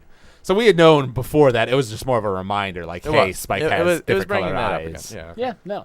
So- I mean, don't get yeah. me wrong. It had its elements. It was just a little I know. spooky. Also, I like that, action, awesome action. There was How action, can you? but I feel like there are better Honestly, action sequences in this I show. like how they- Baloney. Yeah, Like, how okay, they- no. Let me take that back. There are better action sequences in the show, but as an overall episode that was like, basically back-to-back action for about 22 minutes. That is the most feel like action-heavy they're- episode. Yeah, but I don't even like the action so much because he's such a because the clown fights it such a like a weird way that I'm like not even like appreciate that. Like I like it when Spike is But like it's unique. like martial arts a person like because he does all those flips and kicks and stuff. Like one of like in the movie when he fights with the broom. Love that part. Well, yes, I love the movie. The but- broom fights. Broom fights. Anyway, like I like those sort of things because he fights so strangely. He's bouncing all over the place. He's floating around. He's shooting crap at Spike, and I'm like, what? No, like this isn't even like a fun action sequence to me. It's just like what? It was. I don't get that. It had amazing animation. Action was great. Had a creepy vibe to it. Some cool moments. A little bit of character. Alex, it was a good would you episode. say that Andrew's being a baka about it? Baka. Baka. All right. Benny, what is your number 7? That would be actually didn't even have to think about this one. That's My Funny Valentine, the one where they figure out what Fate Valentine's past is, because it was just so different. It wasn't expected that she was like frozen and time traveler and all that stuff. Stop. And so it was really cool to just see how all that built up, and then just eventually find out that like all the people involved actually like cared about her and just like we have no idea who you are, but we made up all these lies for you so that you would feel better because we had nothing to tell you, so we made something up to tell you. Right. Yeah, no, that is a good episode, and it explains why she's so desperate for money because she's so in debt. It does make me wonder a bit because she's a little too like trusting, because that guy comes back who like left her in the past and gave her all of his debt, and then she like frees him again, and then it turns out he was using her again. Yeah, no, that part was off, but I just up until that, with the exception of that part, it was just like really that's just a like nice half the thing. episode. Yeah, and she did point out she doesn't trust anybody in one of the early episodes. So, but she lets him go. Yeah, so. I mean, but If to her, that decisions- she said when she was talking to Ian, though, like, it wasn't that big of a deal because, like, compared to what I already had, that was nothing. So, like, putting that debt on there really wasn't a big deal. So I figured she'd forgiven him already because she wasn't like, whatever. It was pretty funny when she's like, you want to hear a story about my past? She's talking to Ian, and Ian just like yawns. She's just like, whatever, I'm telling you anyway. Pretty much. yeah, just tells the whole story to Ian. Like, And then late at the end of the episode, Spike comes out of the bathroom and just like, Your story You were needs there. editing. you were there the whole time. Your story sucks. story sucks. Is that right? Kind of like some meta commentary, like this took way too long. Yeah, come on. All right, Kenny, what is your number 7? Cowboy Funk. All right. Wow. I have that one higher That as is well. way too low for that episode. That's because I completely forget it and watched it so long ago I don't remember. I just remember you guys liked it, so I put it at 7. That's my excuse. I legitimately cannot remember. I just remember. I remember Cowboy Andy. Yeah, I remember and Yandy. Space No, Samurai. I've seen it. It's just one of the ones I didn't catch up on again. It's fuzzy in my head. I remember Yandy. I remember it being funny. I just can't remember much about it. Yeah, that's another one I have higher, so I'll talk about it later. No. Yeah, you guys that can touch one. on it later. All right, talk about Andrew, that. number 7. My number 7, Ballad of Fallen Angels. All right, yeah, now Kenny mentioned this one earlier. That is Back definitely it. low, I think, for that episode. Agree, actually. Yeah, that one's like, that one should go a little higher. I'm not happy with my the decision, other- but I will stand the by other it. 6 episodes I have on this list, I do like an awful lot. I mean, yeah, But it's, do you like it and it's more? getting into this difficult territory where I really, really love Ballad for Fallen Angels. That episode, the action sequence at the end was amazing. And- the final shot when he's falling out of the church, I'm like, No, God, how much it alludes to the last Yes. episode. Like I saw the last one first and then refreshed with that one. Every single Yeah, just no, replayed that. it You see just it all. like it introduces the mystery of Spike's backstory Yeah. so well, and it's so Spooky. interesting. And I do love the episode, but I don't feel like it explains just enough to put it but dude, higher on the list. the music during the but- montage. The yes, music. that is Yes. Greenbird, and in all honesty, that's probably one of my favorite scenes in like all of anime, just No, because the it's- editing whoa. there is like Oh, yeah. pristine. No, when he's falling out of the church. Oh, no, my it's God, phenomenal. And And the the music, plane- like I and the said. glass is falling with. Oh my God, it's The paper, gorgeous. glass, You know. paper. Yeah, no, I have that episode a lot higher because like some people say that you shouldn't start with episode 1 of Cowboy Bebop. You should start with episode 5, Ballad of Fallen Angels, because that is like the first really, really good episode of Bebop. You It know, is. and personally, I don't buy that because some people really rag on Asteroid Blues, which is the first episode, but I actually really like that Asteroid episode. Blues is a good episode. Yeah, it's it's not not bad. a great episode, but like I really like Stray Dog Strut, as I put it at my number 10. That's the So second That's the episode. second episode. So like, Yeah, you know, so I don't know. I mean, you can start with Ballad of Fallen Angels because they're all pretty kind of standalone in their Yeah. own way, and that introduces a lot of cool elements. You know, obviously the cathedral sequence at the end is like the real set piece. Oh my god. But I love even the beginning part with like where Vicious is introduced. You know, the Ave Maria sequence. that part was You know, excellent as well. the when Spike walks up to the cathedral, you know, with Rain, that's the name of that song there. You know, get that Yeah. awesome shot of the stained glass window. Yeah. Like, See, what I love though is every fight he goes into against Vicious, he always has grenades. Well, yeah, because he knows. He's packing heat. He He's knows ready. how to do this because he knows how like difficult of a fight it is to fight Yeah, Vicious. but I'm just glad he always has grenades. It He's makes like me prepared, happy. and I love that whenever he fights Vicious, they just both give it their all. I know, 'cause I think they just go He at like it. accepted his death at one. When he fell out the window, I thought I knew he wouldn't die, but I'm like, how could you survive this? No, I was like, God, God, Vicious was like right next to the greatest. No, Vicious he- dead? Well, the he first I watched him, beat like, him is in that Vicious fight. Like, dead? it Is was that a going to fa- be like just like a thing from Spike's Past that we don't talk about? Nope, he's back and Yeah. Jupiter Jazz. Awesome. It was a fair fight, but Vicious hadn't beat that time. He knocked him out of a window. He did. You know, and I think Vicious says something about But like how didn't Spike blow him up? They both hit each other good, but he got knocked out the window. They Vicious was always fine. But he Each dropped the other bomb. good. He dropped Yeah. the grenade as he fell out. That's right, he did. I Yeah, forgot. that's why the glass Exploded. exploded. So Yeah. so really, you could say Spike won because he in a way he almost wanted him to push him out the window. Like, thank you for pushing me out of the blast. And then he no, but, accepted his like, fate. No, well, they always like they tied there. Like that's the kind of thing because Yeah, they're they're like tied. almost near equal level. 'Cause, like, Yeah. look at the last fight. They kill each other.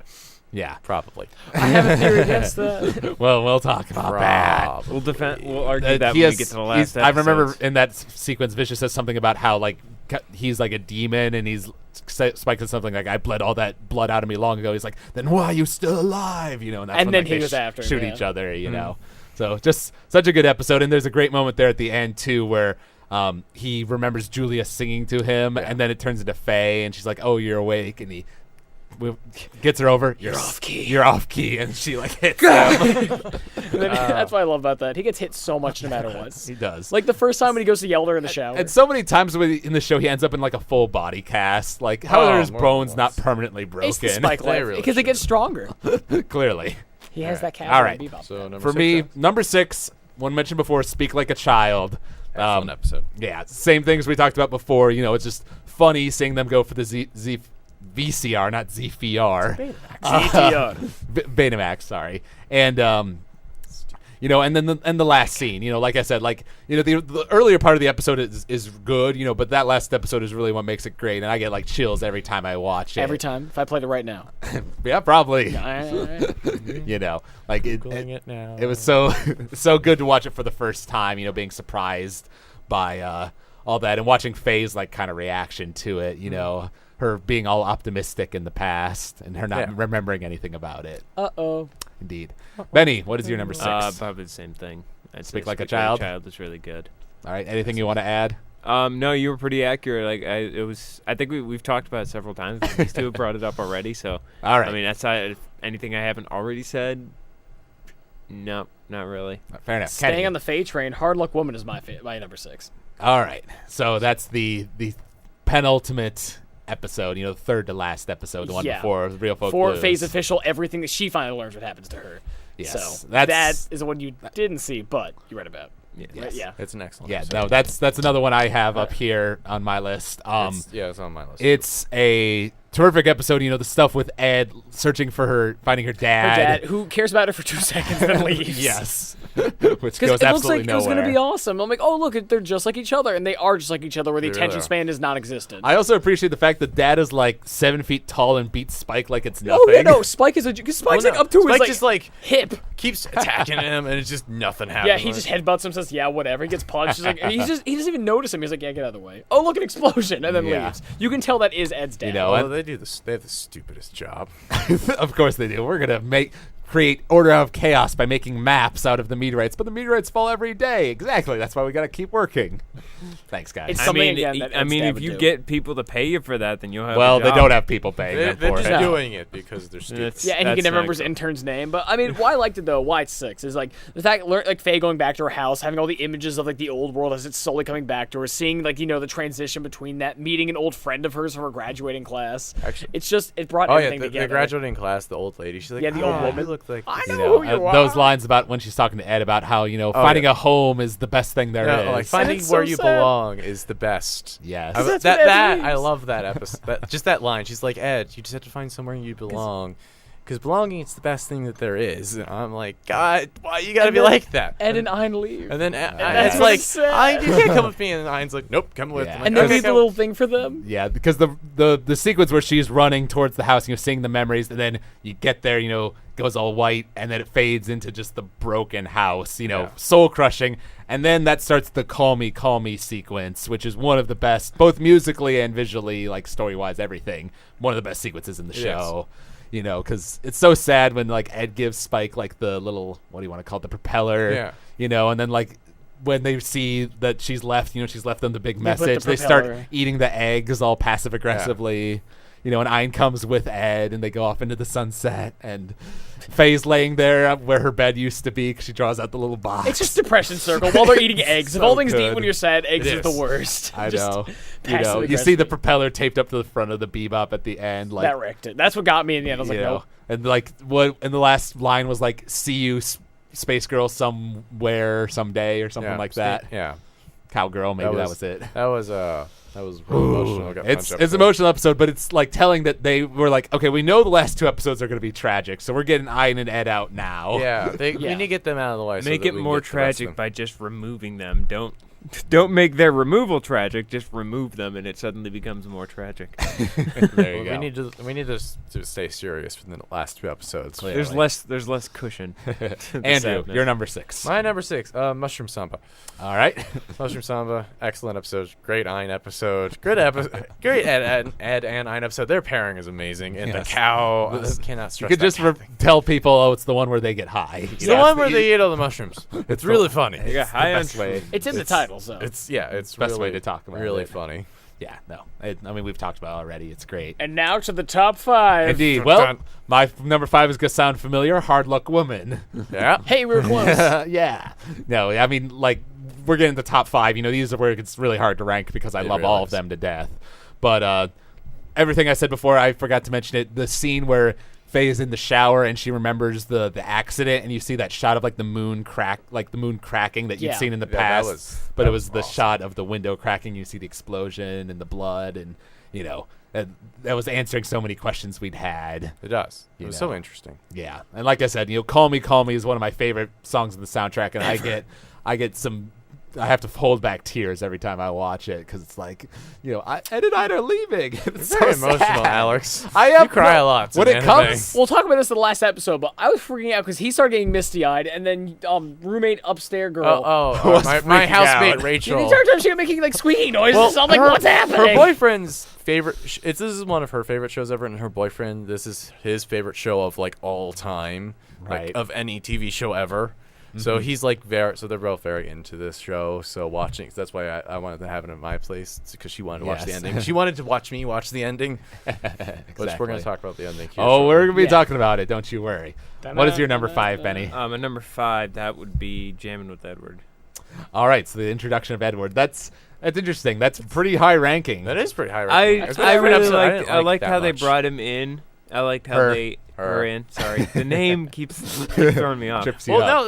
no, that was the best part about Hard Luck Woman Yeah. was the dad who was like, "Hey, I have a son, daughter." Yeah, I know he's like, is it a son? Oh, that's right. You are a girl. I just liked how she showed up. I liked everything she did. Yeah. I'm also a sucker for the Nazca line, so just thought that was cool when they Yeah. did that. I also loved how it was like the bounty in that was basically Hal, but they just like took him in the right direction. Hal, except nice. Yeah. I do like Yeah. that episode, but it was not like.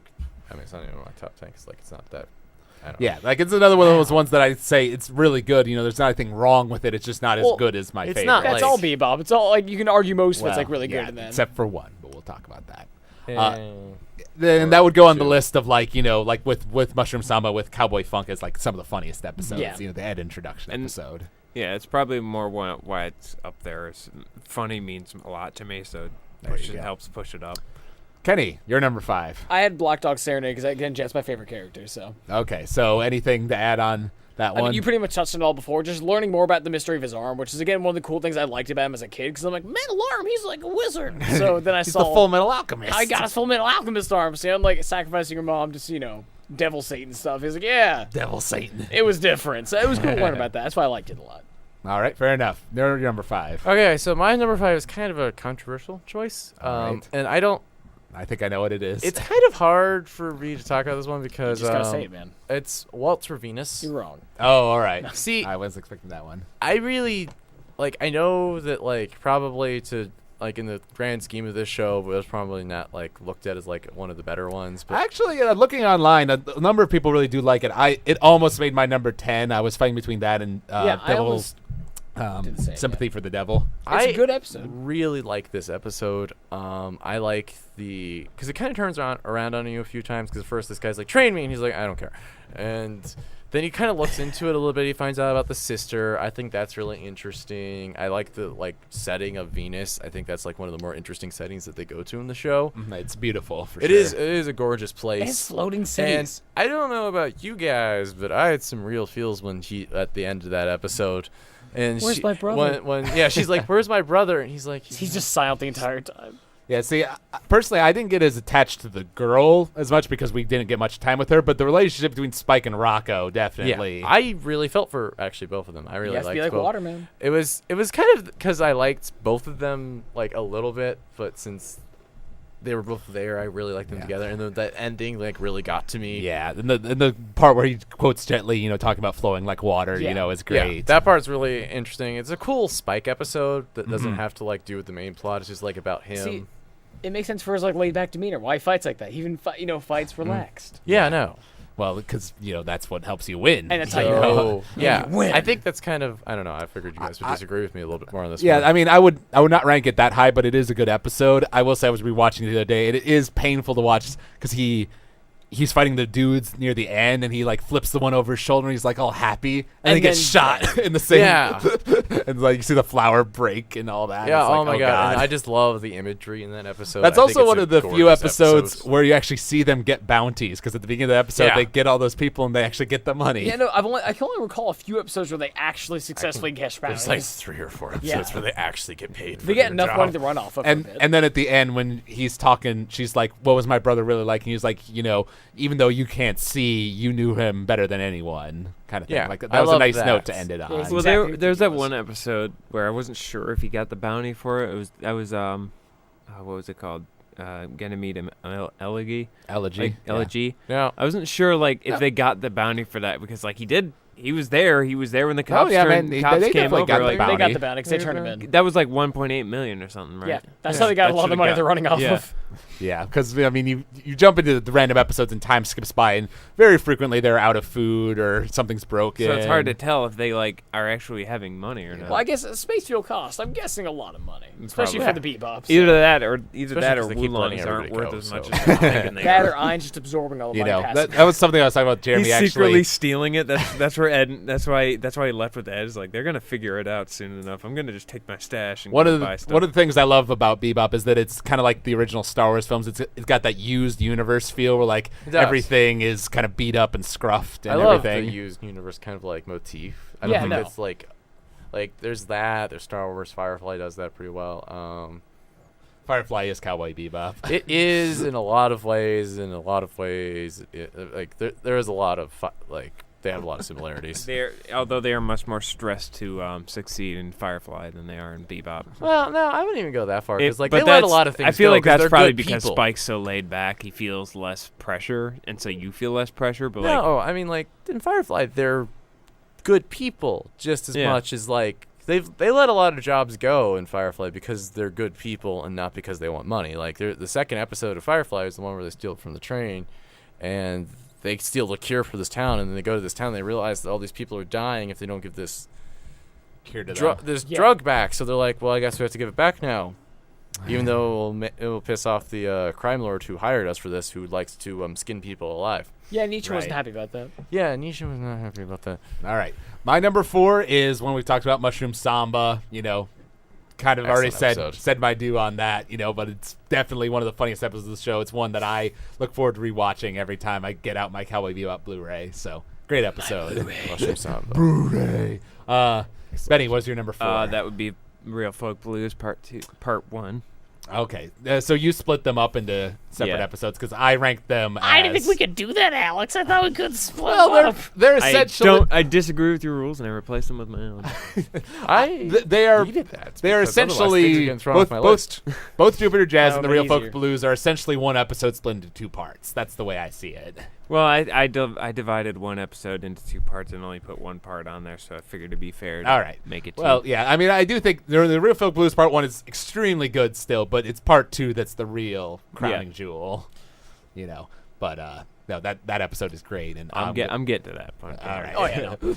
I mean, Alien's always one of my favorite franchises. So Toys in the Attic was my number 4, just because I absolutely love that episode. It was silly, and I have the original Alien on Blu-ray. I love it. I have both. Personally, It's a Aliens is my special favorite. director's I have cut. Aliens on Yeah, Blu-ray, see, I just and like then I have Aliens alien on sci-fi DVD. stuff. I like it when it's stupid and silly. Like, I like especially when serious shows can take themselves like not so seriously, and that's why that episode really hit me because it was so against what like that, like Mushroom Samba. It's just something to show. It can still pull that off and still be good, which is Right. awesome to And say. it's kind of weird because it's like very funny, but at the same time it's horror too. Yeah, because they could be dead. So that's why I like it. I just watched it today again, which kind of refreshed me. I and felt really so liked bad that when I saw episode. Ein after Ein got bit. I know. I was just like, The no. corgi- The fact you know, that- the humans can die, but the corgi No, And- the corgi. You find out I'm that best character. Ed is Galactus because she can eat anything. Seriously. She just devours this death-eating virus like a night. Yeah. Oh, she was probably pooping blood for the next week. Let's not talk about that. Number 4. All right, so this is one we actually haven't talked about yet. Brain Scratch. Okay, see, I thought you were gonna mention Brain Scratch. I love Brain Scratch. I think this episode is like brilliant. Once again, saves day. It raises some. It's one of the more interesting episodes of Bebop is. because it raises some interesting questions about like human transcendence and all this sort of I stuff. like human transcendence. It has a lot of like interesting commentary on how media representation, like how like certain organizations that control the media and how they can like use their media sphere of influence to Yeah. like convince people to agree with their ideology no matter how crazy and stupid it is.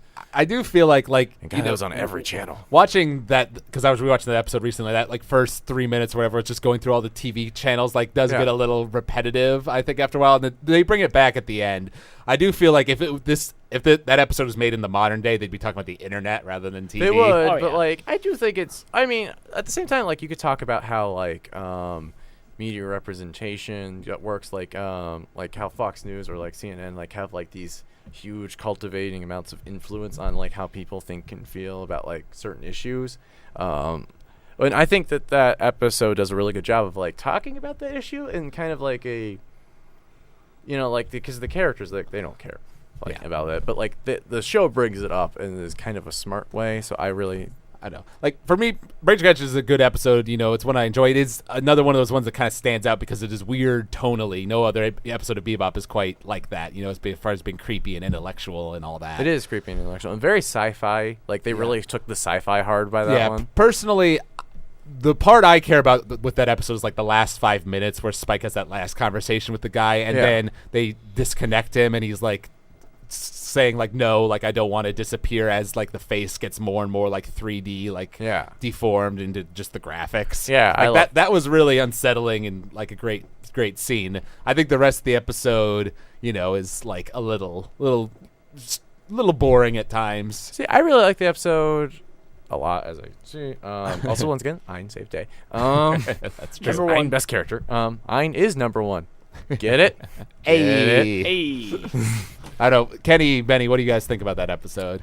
Oh well, Benny didn't watch it, so Okay, Kenny, what do I you haven't think seen about that one in years. That's one of the few ones I actually get to refresh. All right. So, him and All I are in right. the same boat. There we go. Opinion. Hey. For me, I don't care and have no opinion. number 3 is Cowboy Funk, Cowboy Andy. It is probably the funniest episode of Bebop. Oh Like my God, Mushroom it's so Mushroom funny. Samba is close, but Cowboy Funk is also hilarious. Also has a lot of like really cool action sequences too.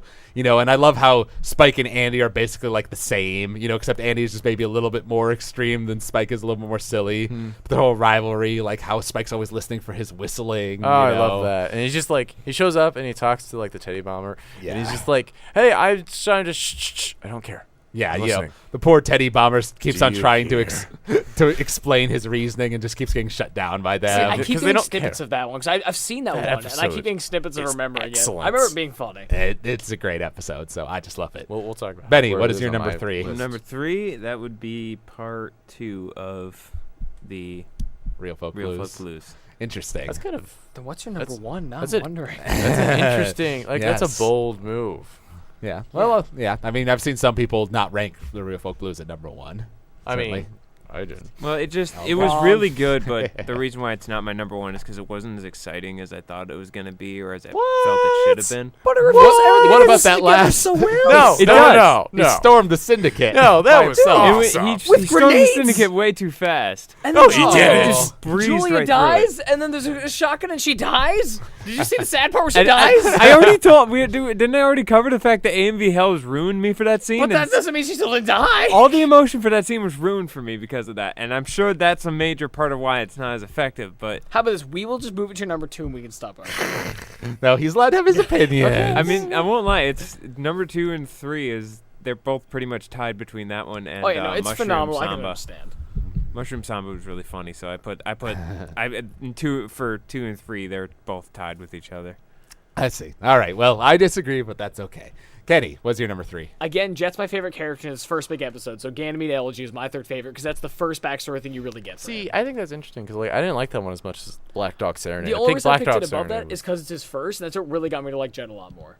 I see. So It's more of just for the character why I like it so much. I see. So do you think that Ganymede Elegy is a better episode than Black Dog Serenade, or do you like it more just because it was first? It was Black Dog Serenade was a better episode, but I liked it because it was first. It was a good image into his past and explained a lot about why he is like he is, and I just enjoyed it just how it characterized him. So I guess they're both interchangeable, but I just put it first because it was first. Fair enough. What is your number 3? My number 3, Hard Luck Woman.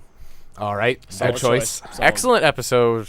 We talked a lot about it. Like I said, I love the part where Faye just like, you need to find a place where you belong. I think that's beautiful. Yeah, her The ending, the last shot with the little pinwheel propeller thing on the Bebop. I love just there's like everything about that episode is just so great, and it's funny, but it's also it's very insightful, and it's just this is an All excellent the episode. depression in the All last 5 the minutes. Saddest forever. All right. My number 2 is Ballad of Fallen Angels. Like I said, Number 2. for all the reasons I said before. You guys have the same. That's my like, number 2. Yeah, we have 1 and named 2. we have 2 and 1. We have the same. I guess sounds like it's Ballad and the Real Folk Blues. Ballad of Fallen Angels, amazing episode. The whole cathedral sequence, and especially where he falls out of the window, like I could consider to be some of the best scenes in all of anime. Oh, yeah, no. It's just That's a gorgeous display. like I wanted to. We were taking this editing class where we had to like bring in like a scene of like a really good example of really good editing. I wanted to bring in that scene because it was like that last moment is so well edited.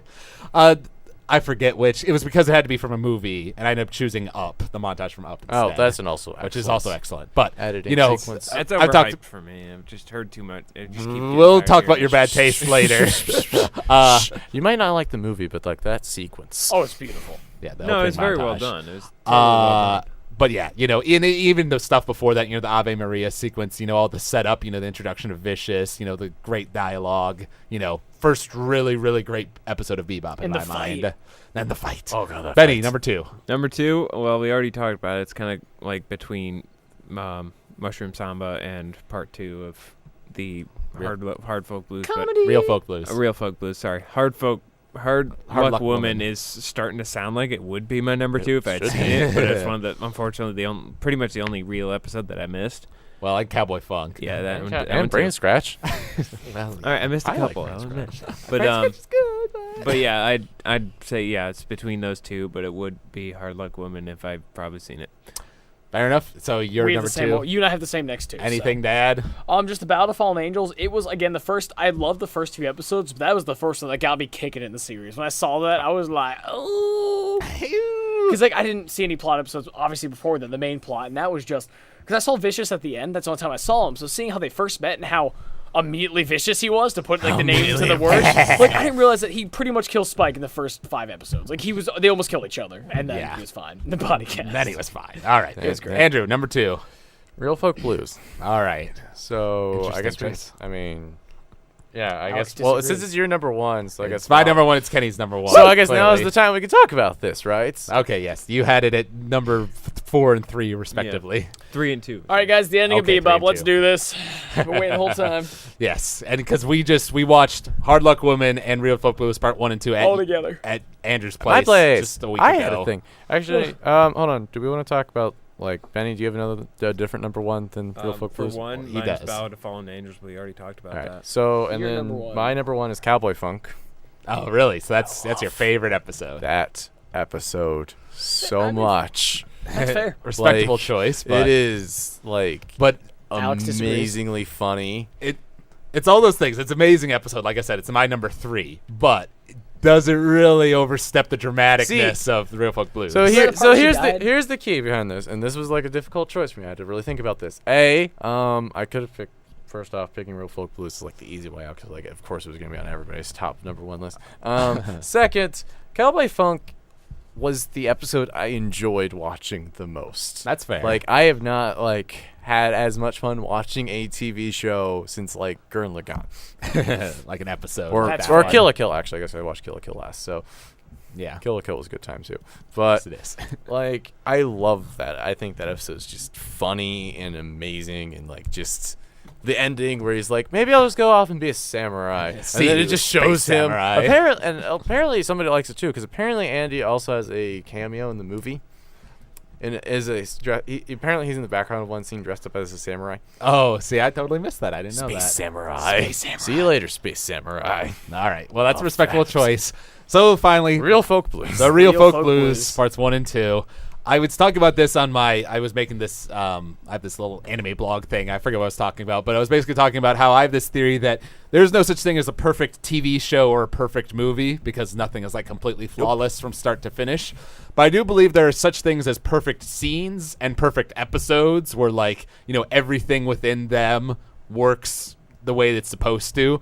And for me, The Real Folk Blues Part 2, the last episode of Bebop, is like a perfect episode. Like, there's nothing about that episode I don't love. You know, the dialogue is some of the best dialogue in all of anime that I've ever seen. You know, the animation's amazing. It just gets you in the feel so much. You know, I was nearly crying when I was rewatching I went over, I was like, Alex, and you were like, it's so like, we good. just talk about his time bombs were always so well placed. Spike was on it. So, I mean, obviously he had to be. It was his moment, man. God, the grenades, the explosions, and going up the escalator. And like I said, I saw that scene like in a top 10 moments in anime YouTube video I saw like years ago, you know, and I'd seen that, so I knew like that Spike died, and I knew that fight scene happened, and I kind of wish that's what got me to watch the show, you know, because I had heard about that. But I kind of wish I'd been able to go into Bebop blind and experience that ending like fresh, like without knowing about it. I did.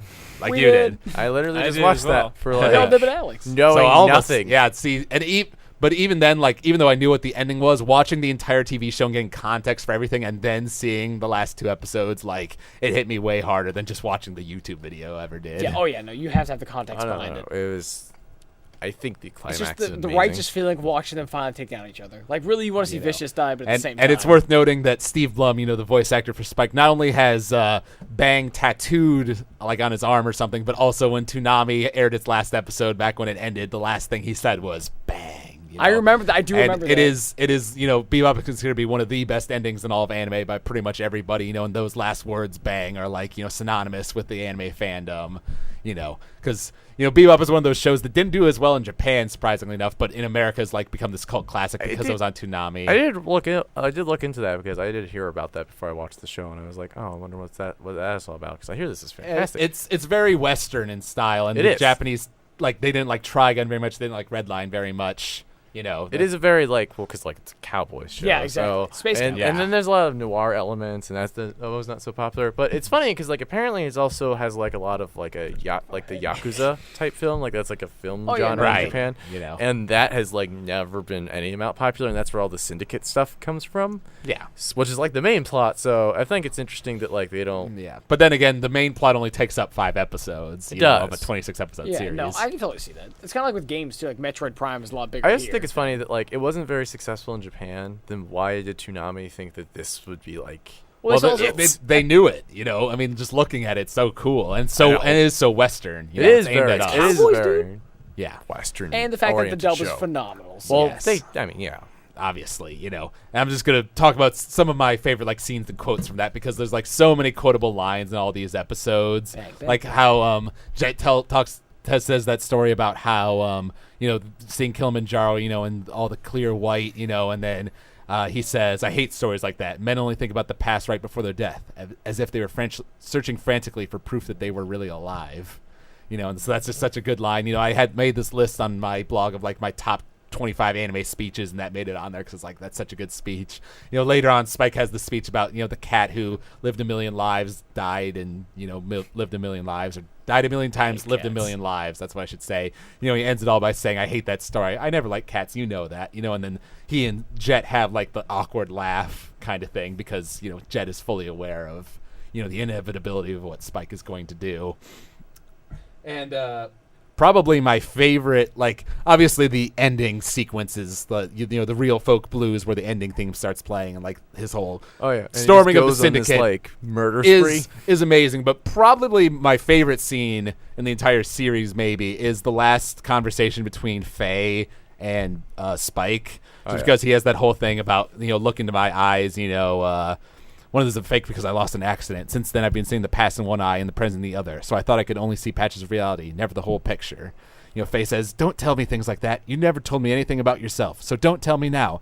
I felt like I was watching a dream I'd never wake up from. Before I knew it, the dream was all over." And then Faye kind of freaks out. My memory finally came back, but nothing good came of it. There was no place for me to return to. This is the only place I could go. And now you're leaving just like that. Why do you have to go? Where are you going? What are you going to do? Just throw your life away like it was nothing? I'm not going there to die. I'm going to find out if I'm really alive. I have to do it, Faye. And that line, I'm not going there to die, I'm going to find out if I'm really alive. That quote is so good. Like, everything about that, it's like totally silent there, and then Faye shoots the gun, and it echoes and she's crying. Jet's there polishing the thing, and then the Real Folk Blues starts up as he's flying away. Like, it's perfect. Everything about it is perfect. Mm-hmm. I've ranted long enough. What do you guys have to say? Unfortunately, I can't take anything seriously, and I think it wouldn't. What? It seemed. Wait. How can you not take? Wait. After no, that? I took that very seriously. But after it was done, I was just like, somebody shooting a gun in a spaceship. You think Jet would be coming in like, "What the hell are you doing?" At this point, But that would have ruined the moment if he just jumped into the like, "What the?" Yeah. Yeah, that would have been at that point, they're appropriate. pretty broken. Like, yeah, Spike's dead. And it's one of those things where, like, everyone who watches the show, like, you're sad at the end, but at the same time, it's like, well, it had to end that way, didn't it? It really couldn't have ended. It was inevitable. That's why I like that. I wouldn't say it's like one of my favorite endings if it didn't end that way. Yeah, and I love, obviously, the last scene, where he walks down the steps, with that lighting, and just the last words, bang. I wonder if he's now, like, if he survived, then would he be the head of the syndicate? Well, he would, because that's what Shin said. I was waiting for you to come and take over. Which is one thing I felt I could criticize one thing about that episode. They bring in Shin as a character who's the brother of Lin. It's like, you don't really care about him, but whatever. I mean, that's the only thing I could say I don't really care about with those episodes. So, the pan up with the Blue, I think I think that is what's called Blue, is the song that plays as during the last credits shot. It pans up to the star disappearing. You got to carry that weight. Everything about it, amazing. All right, so I guess overall kind of thoughts about Cowboy Bebop, like one thing. We need to talk about this theory. Here's a direct quote. I'm just saying, I believe he's dead. That's what I firmly believe. But There's in this a lot quote, of talk get this. about this. It's on the Wikipedia page, so I was going to the source to verify it. But here it says on the Wikipedia page under Spike's profile. In the final episode, Spike kills Vicious, but his fate after the battle is left ambiguous, which it really isn't. In a May 2013 interview, director Shinshiro Watanabe stated that it was up to the viewer to determine Spike's fate, and that he thought that those who believed he was simply asleep were, quotation, probably right. Okay. Well, it's fine that he leaves it up to interpretation, because it's true you don't know for certain that he's dead. But to me, it's kind of like the Code Geass ending. For it to have any meaning. No. Yep, he has to be dead for Code Geass to work. Exactly. With this, it's the same with I this. can see it working without him being dead. Oh, he made Kids in the Slope. I forgot about that. Yeah, no. Here's the interview. Yeah, it's a real interview. He actually said that. No, That's a very different show. I mean, that's fine, and it is open to interpretation, but I personally, I don't see how, you couldn't interpret it as him ending, especially with all that stuff about how the Indian guy talked about how I see a star is fading and all those things. And some people have argued, like, well, what if that star is vicious? But that's a righteous warrior star, isn't it? No. Or is it true warrior? I think it's just true warrior. I guess. He wasn't true warrior. No, he was definitely. He earned it. But see, then other people, the counter argument is, doesn't Spike looks up after Vicious and Julia dies? Right. And that's him looking at their stars fading is like the theory behind it, because they don't show what he's looking at, but he kind of looks up and then he like. Well, he's looking up like at the rain, at that. Well, he's looking at the rain, but like. He's like somewhere out there. Her star is fading. I don't know. I mean, you that was like the interpret arguments. Yeah, because he does the same thing with Vicious. After Vicious I dies? think so. That's what they said. I don't know. I don't remember Either way, looking up. Here, do you guys believe he's alive or dead? Dead. Dead. I mean, he should be dead. Like, for the show to work. I'd say dead, but it depends on the circumstances. Yeah, again, you can interpret it, but if he actually became the leader of the syndicate from killing Vicious, then all those guys that were there probably just immediately picked him up and took him to a hospital or something. Yeah.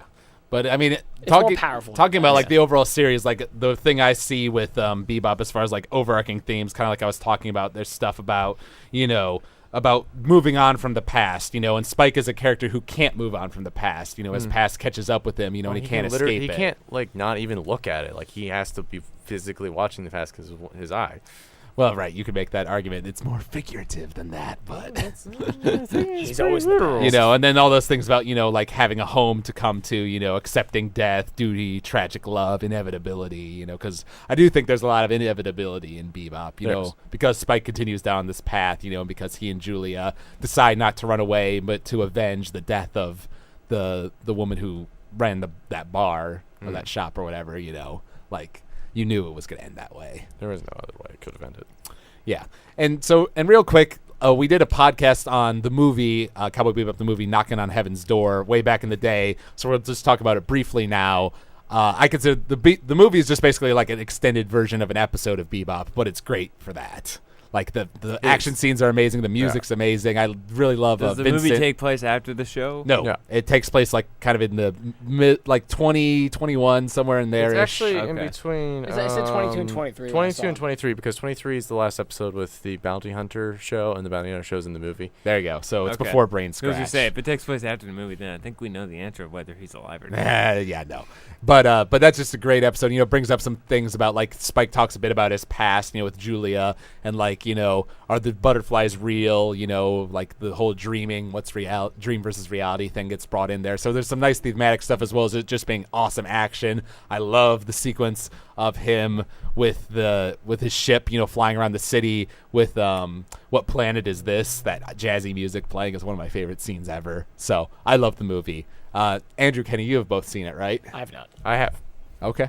I watched it actually in the place that it was supposed to be watched while I was marathoning the show, which is why I did not finish the series. So it's like I said, it's a really, it just feels like an extendedly long episode. Like it's a 2-hour long episode. Actually, some people have said that it takes place canonically between 22 and 23, both in terms of timeline and quality. Mm-hmm. So I don't know. Personally, that's one of my favorite anime movies ever. Like, I love that movie to death. But look where it appears. It's between Cowboy Funk and Brain Scratch. Like a lot of people are like, it belongs right there, up there with them. Like some of the best episodes. Yeah, like with your Cowboy Funk, your Brain Scratch, your Heart Like Woman. Like it belongs in that range. Oh yeah, no, of definitely. quality Like of storytelling. If we were counting that as an episode, it would probably be like maybe my number 2. Like, it's really excellent. I like it a lot. Like it's a good movie. It's not Cowboy Funk. It's not Cowboy Funk, and the this is weird dynamic where because it's a movie, it felt like they had to make it more epic. Yeah, like because it's not like just your typical Bounty of the Week. Like they saved the entire Mars colony in that episode in that movie. Mm-hmm. So it feels kind of weird for them to be doing something that matters so much.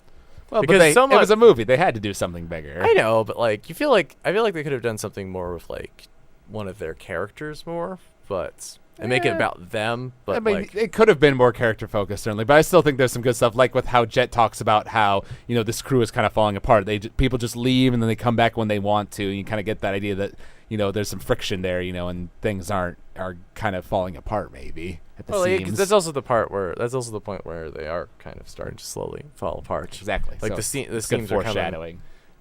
Coming apart right there. Exactly. So talking about the series as a whole, like I said, it's my number 3 anime of all time, and I say that Brotherhood and Muraka are better, but really, I mean, Bebop it's really hard to choose between them. They're all totally excellent. Bebop is one of my favorite anime ever.